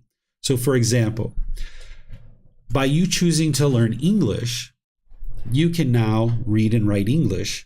By you being able to read and write English, you can get a job. By you getting a job, you can gain an income. By you having an income, you can purchase clothes. By you purchasing clothes, you can go out into the public. By you going out into the public, you can make friends. By you having friends, when you need somebody to talk to and have a conversation with, you can have a conversation with that person. So this is because of this has come to be. Because you learned English, you're able to conversate and have friends with people. But there's all these intermediary steps that because of this, that comes to be. Because you learned English, you can get a job, right? This is the cause and effect. But then conversely, if you didn't learn English, you wouldn't be able to get a job. If you weren't able to get a job, you wouldn't be able to get an income. If you didn't have an income, you wouldn't be able to buy clothes. If you didn't buy clothes, you wouldn't be able to go outside and make friends. And then when it's time for you to have a conversation, you wouldn't be able to have anyone to talk to and have a conversation with. So this is showing you the elimination of these things, right? So this is the cause and effect. So this is dependent origination in summary form. And then the next chapter is the detail. But let me pause and see if you guys have any questions here. You can put that into Facebook, YouTube, or Zoom, or you can raise your hand in Zoom and ask any questions that you like.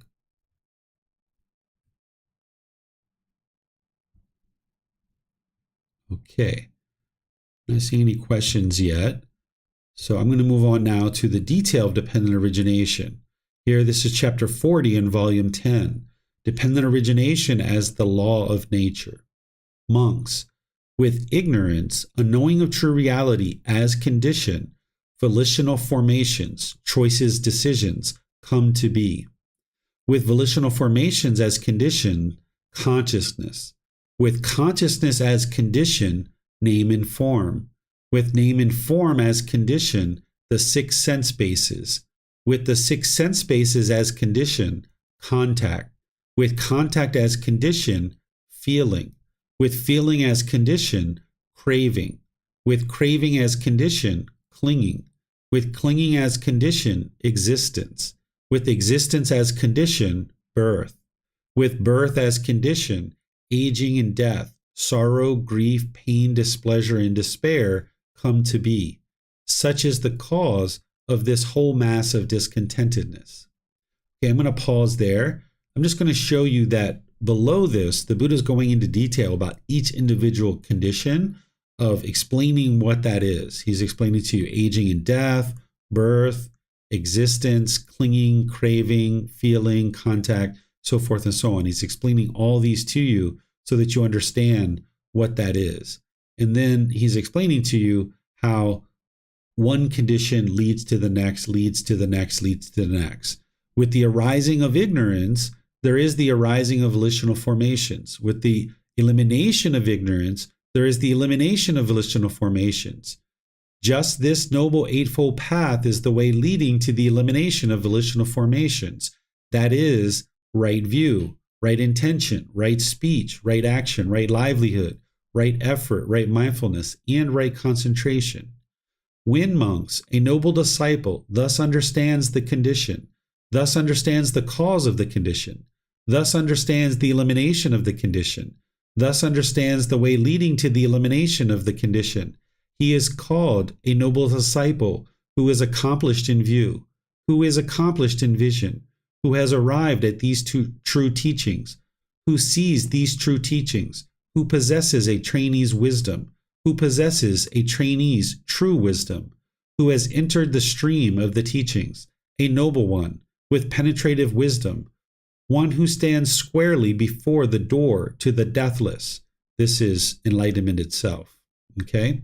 So I'm going to explain to you the dependent origination And I'll explain to you what these different things are first, but I'm going to help you understand it without having read all the individual details that the Buddha is explaining, because it's quite extensive of what each individual thing is. You can read that on your own time, and I suggest you do that. This is volume 10, chapter 40. It's also in volume 5, chapter 14. But here, let me explain to you each one of these. What ignorance is, this is the unknowing of true reality. This is not knowing the Four Noble Truths, the Eightfold Path, the natural law of Gotama, all these wholesome teachings that you would need in order to purify the mind, that there's the certain lack of wisdom, or referred to as ignorance or delusion or confusion or misunderstanding or unknowing of true reality. That's what that one is. Volitional formations, these are certain choices and decisions, because when there's ignorance in the mind, then there's going to be certain volitional formations that you make. You might choose to kill or steal, have sexual misconduct, to lie, to take substances that cause heedlessness. These are certain choices that one is making based in craving, anger, and ignorance. So as long as this ignorance is there and you lack wisdom, you'll continue to make decisions or volitional formations based in that ignorance or unknowing of true reality. You may think you're making all the best decisions in the world and have all the best intentions, but if you're not practicing right intention or right speech or these other teachings that the Buddha taught, you're not understanding the natural law of Gotama. So therefore, based on that ignorance, now you're going to make unwise decisions that produce unwholesome results or unwholesome Gotama. One of the unwholesome results that you experience based on your volitional formations as condition is a consciousness. A consciousness is going to come into existence. When there's a consciousness, then the mind will then find what's called a name and form. What a name and form is this is the physical body.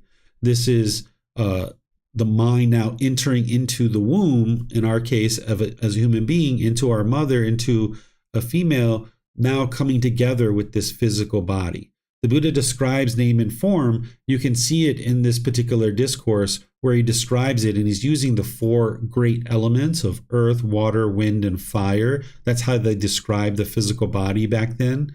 And he describes some other criteria too, but you can oftentimes just think about this as the physical body. That's the best way to think of name and form. And this is the consciousness and the name and form coming together. And now when that has occurred, then you're going to develop the 6 sense bases, which are the eyes, ears, nose, tongue, and the body, and then the mind itself. Then with those 6 sense bases, there's going to be contact through those 6 sense bases. The 6 sense bases, the eyes are now going to come in contact with forms, the ears are going to hear sounds, the nose is going to smell odors, then there's going to be flavors on the tongue, there's going to be physical objects coming in contact with the body, and then there's going to be mental objects in the mind due to this contact. Then when you have this contact through the 6 sense bases, there's going to be certain feelings, either pleasure, pain, or neither painful nor pleasant. That's what's going to arise. When those feelings are arising, now as you experience the pleasant feelings, the mind's going to start craving and craving and craving. You're going to want more, want more, want more. The mind's going to start chasing and longing and yearning after things. Then, as you acquire those certain things, the mind's going to start clinging. You're going to start holding on to those things, wanting them to be permanent. That's the clinging. Then, this is going to lead to existence in one of the 5 realms. Because the mind is craving and clinging, this is the fuel that's going to lead to existence, which is produced by birth. And now when there's birth, there's going to be aging and death. This is the impermanent nature of existence, that you're going to arise, change, and fade away. This is aging and death. And then because of birth, aging, and death coming into this world, there's craving, desire, attachment in the mind. Now there's going to be sorrow, grief, pain, displeasure, and despair. Those are all going to come about due to the mind's craving in this existence. This is how the whole mass of discontentedness comes to be. So what the Buddha is explaining to you is the details here of how you come into the world, how you come into existence, and how you experience discontentedness. It's because of ignorance that craving continues to exist. And because of craving, you now experience discontentedness, sorrow, grief, pain, displeasure, and despair.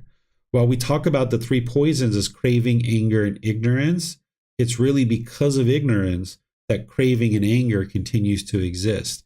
And that's why from the first time you might have started learning with me, I share with you not to believe anything. Don't believe anything, because that's not going to help you to eradicate ignorance. With ignorance as condition, the way to eradicate that is not through belief. The way you eradicate it is to get to wisdom. So I teach all students when they first start learning with me to learn, to reflect, independently verify, and practice. That's what's going to get you to wisdom. And the more wisdom that you have, now your volitional formations will be based in wisdom. The wisdom is that eightfold path. That's what's going to teach you how to now make wise decisions about the mind, about your moral conduct, having this wisdom to then be able to function in the world where you're only producing wholesome karma. And then there won't be a consciousness that comes into existence. Then it won't find a name and form, a physical body. Then there won't be the six sense spaces. There won't be contact through those six sense spaces. There won't be feeling. There won't be craving or clinging. You won't come into existence continuing to be reborn over and over. So then you won't experience aging and death, and you won't experience sorrow, grief, pain, displeasure, and despair. That's how you eliminate this whole mass of discontentedness, is by cultivating wisdom. Cultivating wisdom of how to eliminate craving and how to eliminate anger. That's what's going to actually lead to the purification of the mind, eliminating those 10 fetters. And here the Buddha is giving you the detail, which is very helpful for you to understand, because this is also not only that you understand that wisdom needs to be cultivated, but you can also understand why rites, rituals, ceremonies, and worship or prayer isn't part of what the Buddha taught, because those things don't lead to wisdom. You're trying to antidote this ignorance so you can have volitional formations that are informed by wisdom. But you can't get to that as long as you're doing rites, rituals, ceremonies, and worship. That's not what leads to the development of wisdom. So you can dismantle all of this. You can dismantle discontentedness by eliminating ignorance. By eliminating ignorance, that's going to dismantle the whole thing, because that's the cause and effect. Cause and effect. If you don't have ignorance, you can't get to discontentedness. It's only because of ignorance that one experiences this continuous craving and ultimately gets to discontentedness. But when you eradicate ignorance, that condition no longer exists, then you're not going to experience the discontentedness. And this is why the Buddha refers to someone who's attained enlightenment, thus eliminated discontentedness, as having attained final knowledge, that you now have fully cultivated wisdom of the path to enlightenment. So let me see what questions you guys have here. It looks like EY is asking a question. Let me read this. Most people have very strong central desire. Me, it caused me quite a bit of pain because I cannot get the agreeable contact in many areas of my life, and I crave for them. I know meditation is supposed to help guard these senses, and I have been trying these few months and finding it very challenging to cut it off and divert to the breath. Is there anything I can do to reduce the central desire to hopefully feel better? Only a few months. That's a very short time, EY. It takes gradual training, gradual practice, and gradual progress to get the mind to the point where it's willing to let go. You're going to notice for multiple years, you're going to have various cravings, but you should be able to shed away the outer layers of your cravings. Like say you have a craving for ice cream or chocolate, these little simple things, you can probably let those go pretty easily, right? Like the mind can be trained to let those go. The more you accumulate the benefits of practicing breathing mindfulness meditation and practicing generosity, that's going to help you to shed away these craving, desires, attachments. And this is going to kind of soften up the mind and make it easier for you to restrain the mind and pull it back. But then there are other techniques that you need, but you need breathing mindfulness meditation and generosity to be underway in order for these other techniques to be able to be effective. I'm going to be teaching this tomorrow in our group learning program on Sunday, where you develop this approach to putting a plan together to almost surgically remove attachments. So if you would like to attend that tomorrow, or if you can't attend, you can listen to the replay, where I'm going to teach the students a 4-step process of how to, once they have breathing, mindfulness, meditation, and generosity underway, of how to now almost surgically go in and remove certain cravings. But even with that, it's going to take multiple times. Even though we say cut it off and let it go, if you have a craving, let's just say something as simple as coffee. When I was eliminating coffee, it took me many months just to get rid of coffee, right? Like I went like 2 or 3 days without a coffee, and then I had one, right? I was like, my craving was there. And then ultimately I built up to a week, and then I had one. I built up to 2 weeks, and then I had one. I built up to, 3 weeks, and then I had another one. And then I built up to 4 and 6 weeks, and then I had one. I get all the way to 8 weeks of no coffee, and then I had one, right? Or at least I had a third of one or a half of one before I threw that away. I was like, I'm never going to have a coffee again. So just getting rid of coffee, it took, multiple months to do that. So I know that when someone gets onto the path, it's like a big trash heap of all these cravings that are in the mind. That's what the Buddha is saying, this whole mass of discontentedness. It's like you're standing on the top of a trash heap, and when you start clearing off the trash, you think you're getting to solid ground, but there's more trash under your feet. You got to keep clearing that off and clearing it off and clearing it off. It'll take you many years to go through this, but you just do it slowly but surely. Don't be in a rush. Don't crave to eliminate craving, right? You would like to just do it gradually, slowly but surely. With breathing, mindfulness, meditation, and generosity, you're heading in the right direction with that. So you keep that ongoing, being determined and diligent. And then you also do the things that I'm going to share tomorrow in the class to be able to surgically go in. And as you build up some confidence in having applied these methodologies and you see the mind becoming more peaceful, this can also arise craving in the mind, because as you're starting to let go of some of the cravings and you see some of the peacefulness come into the mind, you might want to hurry up and get to the end of the path. But if you don't think of it as if there is an end to the path, there isn't like a finish line that you're going to cross, just know that you're going to be on this path your whole life.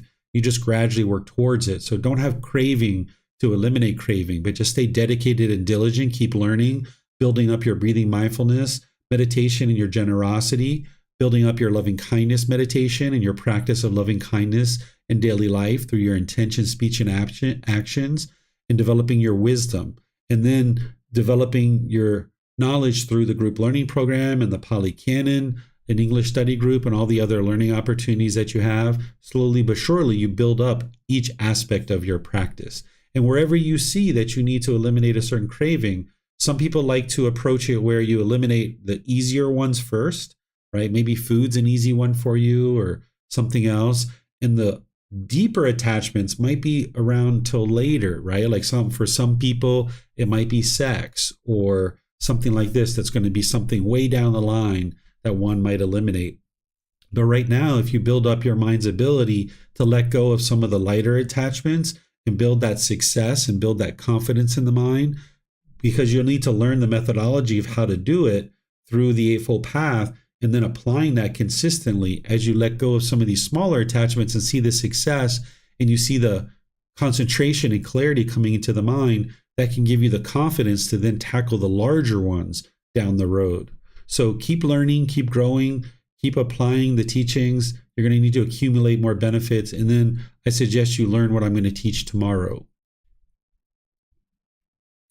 Okay, here's some more from EY.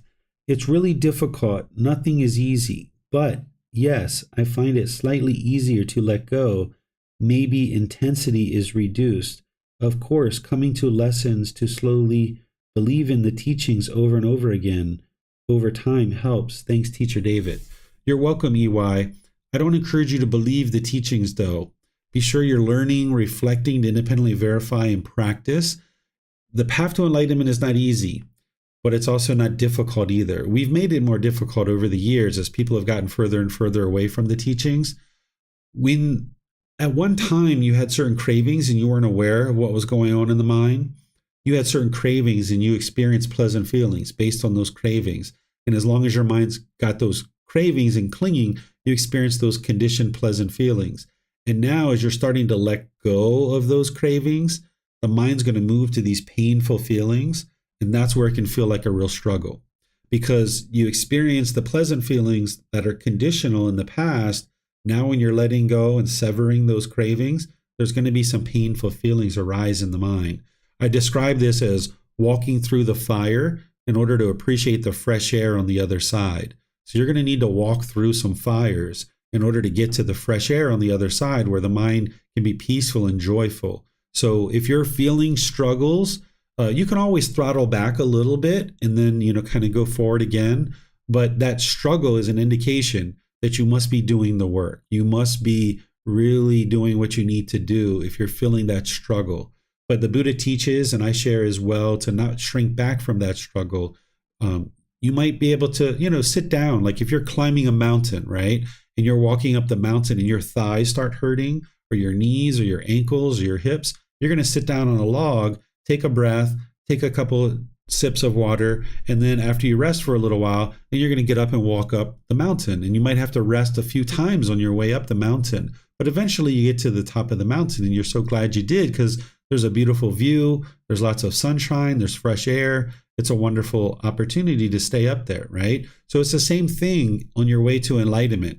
You might notice that your thighs are hurting, your ankles are hurting, your knees are hurting, the mind's hurting. You might notice this struggle. And this is where sometimes you might need to just sit down, take a little breather, and then ultimately continue your way up the mountain. But the difference is that when you get to the top of the mountain with enlightenment, you never have to come back down the other side. That you get to enjoy the view, you get to enjoy the fresh air, you get to enjoy everything and stay up at the top of that summit with the enlightened mind for the rest of this life with that higher consciousness. So just focus on one foot in front of the other, whether it's, I need to meditate tonight, or I need to go to class tonight, I need to ask this question tonight, I need to read this book tonight, whatever it is that you need to do, just one step at a time, because the mountain looks really tall when you're standing at the bottom. Or even when you're making your way up, it looks really tall. But if you're interested in that view and getting to the top of the mountain, you might need to take a break here and there and just continue to be dedicated and diligent to making your way up the mountain. All right. So it looks like, Francis, you have a question. If you'd like to go ahead, sir.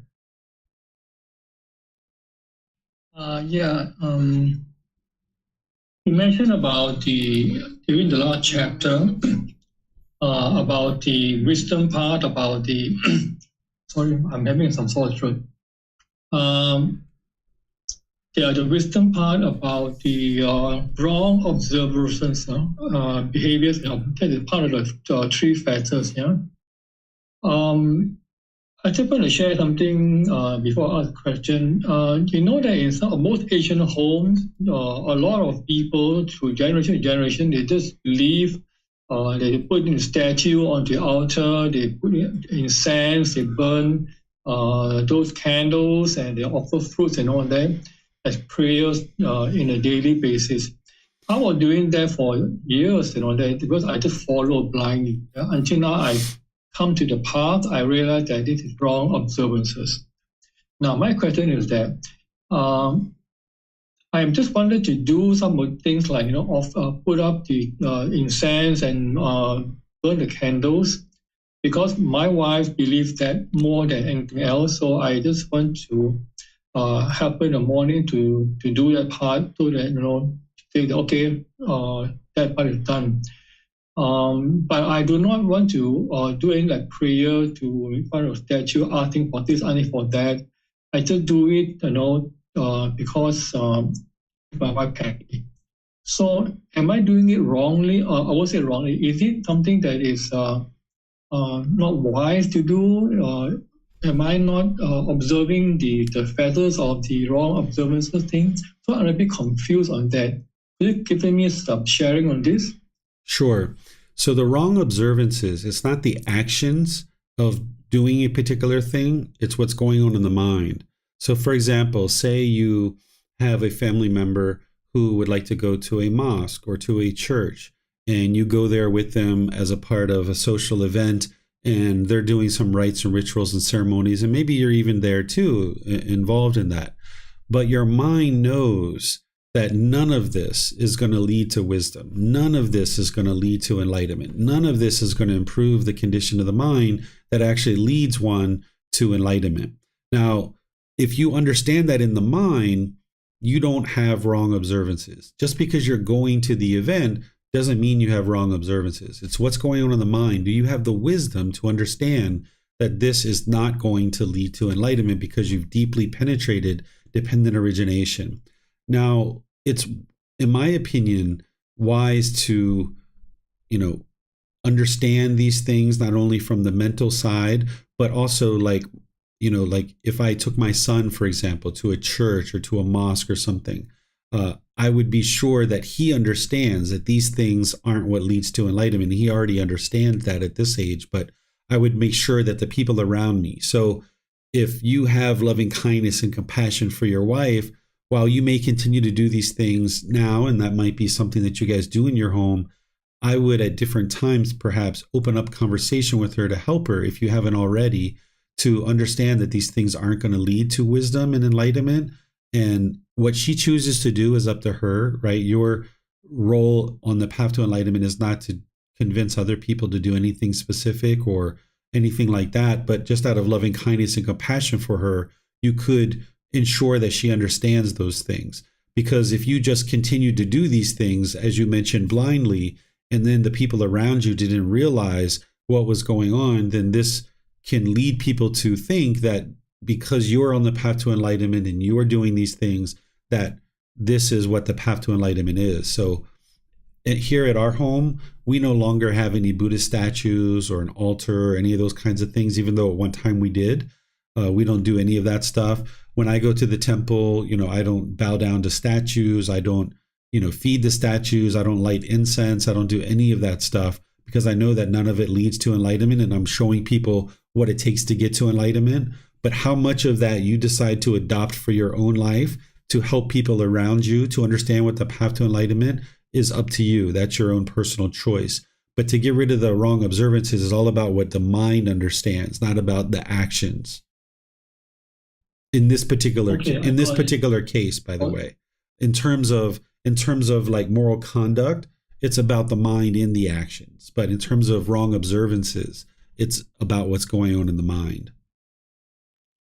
Yeah, I got it now actually. I know that for my mom, it's very hard to talk to her about this. I tried so many times, and like we've mentioned before, just let it go. If people are not ready, that's it. That is their life.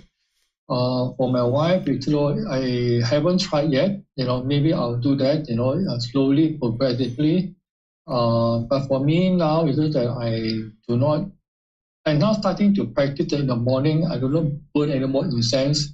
I just light the candle. But my mom, once she's old, so she said she cannot see clearly how to light the candle. So I do it out of compassion and with kindness to her. I do it so that she can burn the incense later on and all that.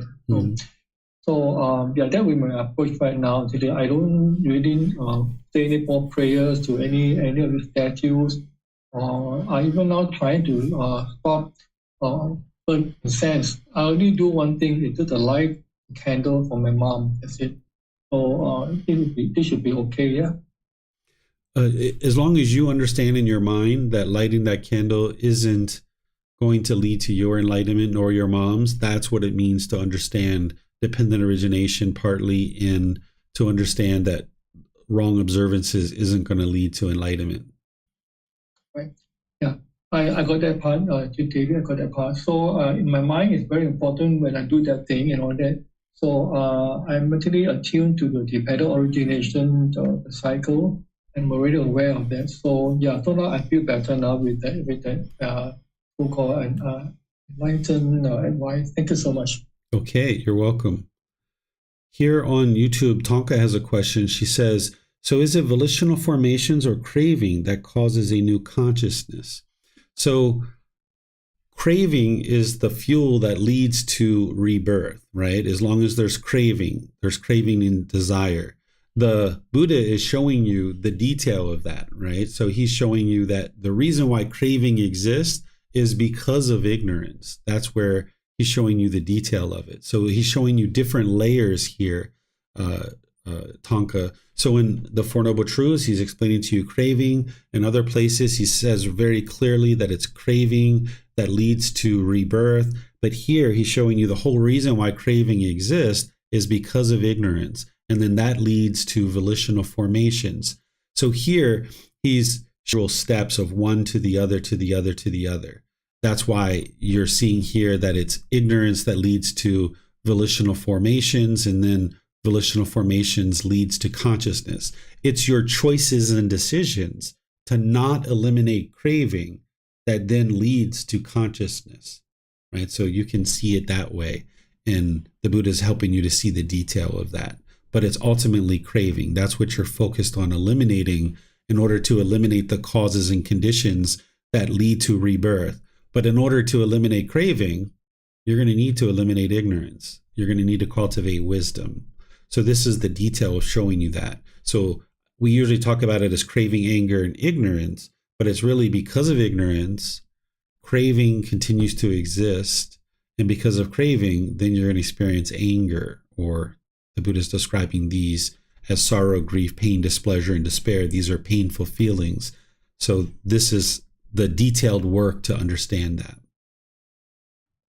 Here, EY is asking some question. He says, a lot of psychological feel better effect of the daily issues I feel in terms of these rituals, but I'm trying to stop doing these. Wonderful. Wonderful. Yeah, those are just conditioned feelings that you're experiencing, EY, that as long as you're doing those rites and rituals, you get those pleasant feelings. And this is where you can restrain the mind and you can pull it back and you can choose to not do those things, realizing that it's cause and effect, action and result. That's what's going to lead to any results that you experience in your life. If you're lighting a candle, if you're lighting incense, if you're feeding statues, praying to statues, bowing to statues, none of that is cultivating wisdom. It's actually leaving the mind in its delusion, in its confusion, and its misunderstanding. So you can eliminate that through learning and practicing to be able to train the mind. And then you can see the truth of what's really, truly leading to improved condition of mind and the condition of your life. Here we have some more coming in Facebook. What is the difference between sensation and perception? So sensation is a bodily sensation. This is associated with craving, desire, attachment, that when there's a craving, desire, attachment in the mind, there's going to be a bodily sensation that arises. This is an early indication to you that your mind is about to experience a discontent feeling. This is part of the 4 foundations of mindfulness. What a perception is this is part of the 5 aggregates. A perception is your views and opinions of the world, which may or may not be true. Oftentimes the unenlightened mind is clinging to its perceptions, the way you perceive the world, because you're looking through the pollution of the mind. You're looking through the 10 fetters. And as you look out through the world, it's like looking at a dirty window. And now you're looking out through your perceptions. And as long as you cling to that dirty window, as long as you cling to those perceptions, you're going to view the world in a certain way, which oftentimes isn't actually true reality. But what you're doing on the path to enlightenment is you're eliminating your clinging to all things, including your perceptions. And you're bringing in the wisdom to now clear out your dirty window. So now you can see the world very clearly and you can see these natural laws. So that's a difference between a bodily sensation, which is part of the 4 foundations of mindfulness, and a perception, which is part of the 5 aggregates. And the 5 aggregates or 5 collections or 5 elements, those are helping you to understand what a living being is, so that you can then practice the first precept more closely. And you understand that you are a living being because your mind will oftentimes cling to these 5 aggregates, which are form, feeling, perception, volitional formations, and consciousness. And you need to eliminate your clinging to all of those things. Mayuli is asking a question. I guess what my question is, if we eliminate volitional formations, how would we make choices and decisions to eliminate ignorance and cultivate wisdom? Okay, so let me go back to dependent origination. What the Buddha is explaining to you here is how you're coming into the world. This is explaining the cycle of rebirth and explaining how you come into the world and how you keep experiencing discontentedness over and over and over again. So maybe let me go down here to this chart that I put in here.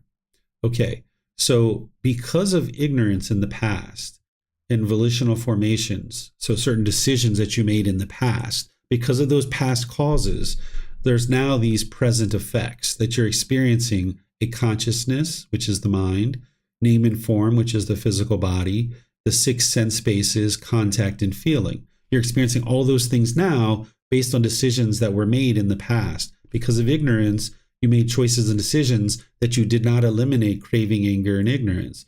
So because of that, there is this new life that now has consciousness in a physical body, which then forms the six sense spaces, experiences contact, and then you have feelings of discontentedness, pleasant, painful, or neither painful nor pleasant. The present causes of craving and clinging and this existence can lead to future effects, which is the birth and then aging, death, sorrow, grief, pain, displeasure, and despair. So the Buddha is showing you, based on things that happened in the past, there's certain present effects and there's certain present causes that are going to lead to future effects. And this is showing you this cycle of rebirth. But now what you would like to do is, in this present life, is you would like to get to the point where you now eliminate ignorance by cultivating wisdom.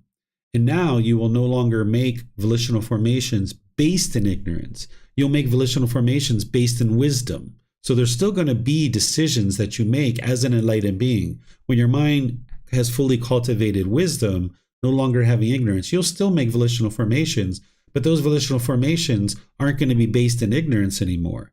They're going to be based in wisdom, which is then going to lead to this result of wholesome karma, that you're going to now experience the wholesome results because you're now making decisions based in wisdom. So because of that, you've eliminated ignorance. You're eliminating ignorant volitional formations. You're eliminating ignorant choices and decisions that would then lead to a consciousness. This is how you eliminate your continued rebirth. Because then without a consciousness, there won't be a name and form. There won't be the six sense spaces, contact, feeling, because you would have eliminated craving, clinging, and existence. And then there won't be any more birth, aging, and death. So you'll no longer experience this continuous cycle over and over and over again. I think that might answer your question there, Mayuli, but if for some reason you have more, just feel free to follow that up. Let me see. Okay, here's some more from Mayuli. With volitional formations, choices, and decisions, what Buddha is saying is to eliminate the volitional formations to eliminate ignorance. No, he's actually saying eliminate your ignorance, which is leading to ignorant volitional formations. So by cultivating wisdom, now your decisions will be based in wisdom, and now that'll produce wholesome results or wholesome karma. But we cannot eliminate volitional formations because we still need to make that choice and decision to cultivate wisdom. Is that correct? So you heard what I said earlier, that you will cultivate wisdom.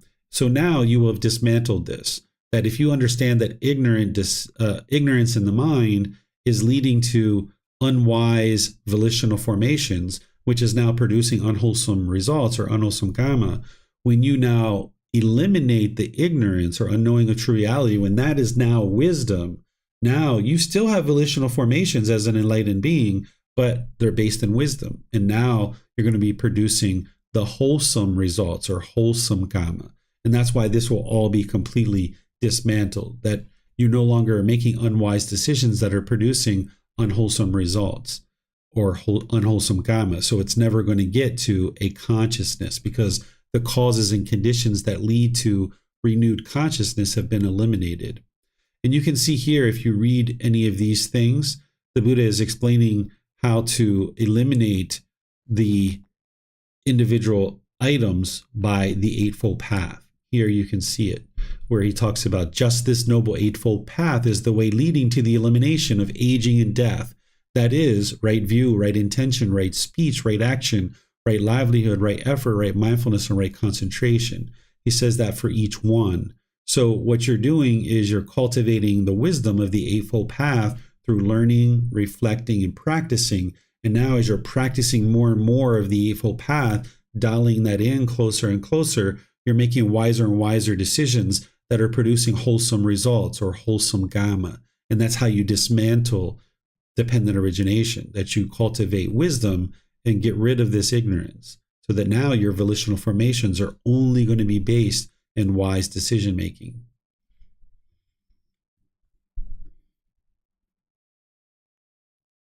Okay, let me see if there's any more questions anywhere. I see something here from Francis. Is consciousness here means awareness of mind? Consciousness is the mind itself. That's what consciousness is here. Awareness of mind is mindfulness. So the mindfulness is to have awareness of the mind, where the consciousness itself is the mind.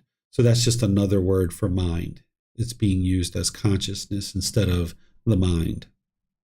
So it's the mind and the body that are coming together. Here, I'll show you down here where the Buddha is describing consciousness in name and form. So here, sorry, my page jumped around. So here's where the Buddha describes consciousness. He's explaining to you consciousness, meaning the mind, having this awareness through the 6 sense bases. So remember what ear consciousness, what eye consciousness, ear consciousness, nose consciousness, tongue consciousness, body consciousness, and mind consciousness is it's the internal sense base and then the external sense bases. So this is awareness through the mind of contact through these 6 sense bases. And then name and form here, since this is connected, I talk about the mind and the body coming together. Here you can see he describes it as feeling, perception, volitional formations, contact, and consciousness. This is essentially the 5 aggregates, less form and adding contact. So these are the 4 aggregates of feeling, perception, volitional formations, and consciousness, with contact in there as well. But then this name, that's what name is. And then the form, what he's talking about with form is right here, the 4 great elements of what that is earth, water, wind, and fire. You can understand that that's how they described the physical body during his time. Now we talk about cells and molecules and atoms and bones and blood and all these kinds of things. Back then they would describe the body through these 4 great elements. That's what form is. So when you look at these 2 things together, this is essentially the physical body. So it's the mind and the physical body coming together, which consciousness then leads to the physical body. It comes together in the womb of your mother. But if there's no consciousness, then it won't take up a name and form. There won't be an existence. Let's see. I'm not seeing any other questions anywhere. Okay. If you guys haven't read these chapters, I encourage you to do so. It will really help you to be able to read the individual chapters of the content that the Buddha is sharing, but then also the content that I'm sharing too in each one of these chapters. And as you have questions, you can always ask in class. You can post in the Facebook group. You can send me a private message, or you can schedule personal guidance. You're going to need to sit with these teachings here in the study group. This is an opportunity for you to get clarity on certain things, but you're going to need to spend time outside of class to learn and understand these teachings. Dependent origination is one of those teachings that you need to visit several times and really sit with it and think about it and look at the world around you so you can see how this is true. And that is what will help you to penetrate it. And where you're having challenges to independently verify the truth of any of these teachings, including dependent origination, that's where you reach out and ask me, David, how did you independently verify this? And then I will help you to understand that. So next week, we're going to go into the next part of the book, which is the next several chapters. So you can read those before class and or after class if you'd like. Then tomorrow, I'm going to be in Volume 1, Chapter 13. That's where you're going to be learning how to identify your cravings through analysis of the mind. That's going to help you to be able to surgically remove the cravings, desires, attachments from the mind. Then on Wednesday, we're going to be doing loving kindness meditation together. So you can attend these classes live, either Sunday, Wednesday, and Saturday at 9 a.m. or 9 p.m. Thai time, whatever time that is in your time zone. Or you can listen to the recordings on YouTube, on Facebook, or on our podcast. So thank you all for joining. Thank you for your questions. Thank you for your dedication and diligence to continuing to learn the teachings of the Buddha. As you need help, feel free to reach out for support, and I'm here to help you. Have a very wonderful and lovely rest of your day. Sawadee krap.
Thank you again for watching. Enjoy your meditation. Look forward to seeing you online and answering any questions that you might have. Thank you so much.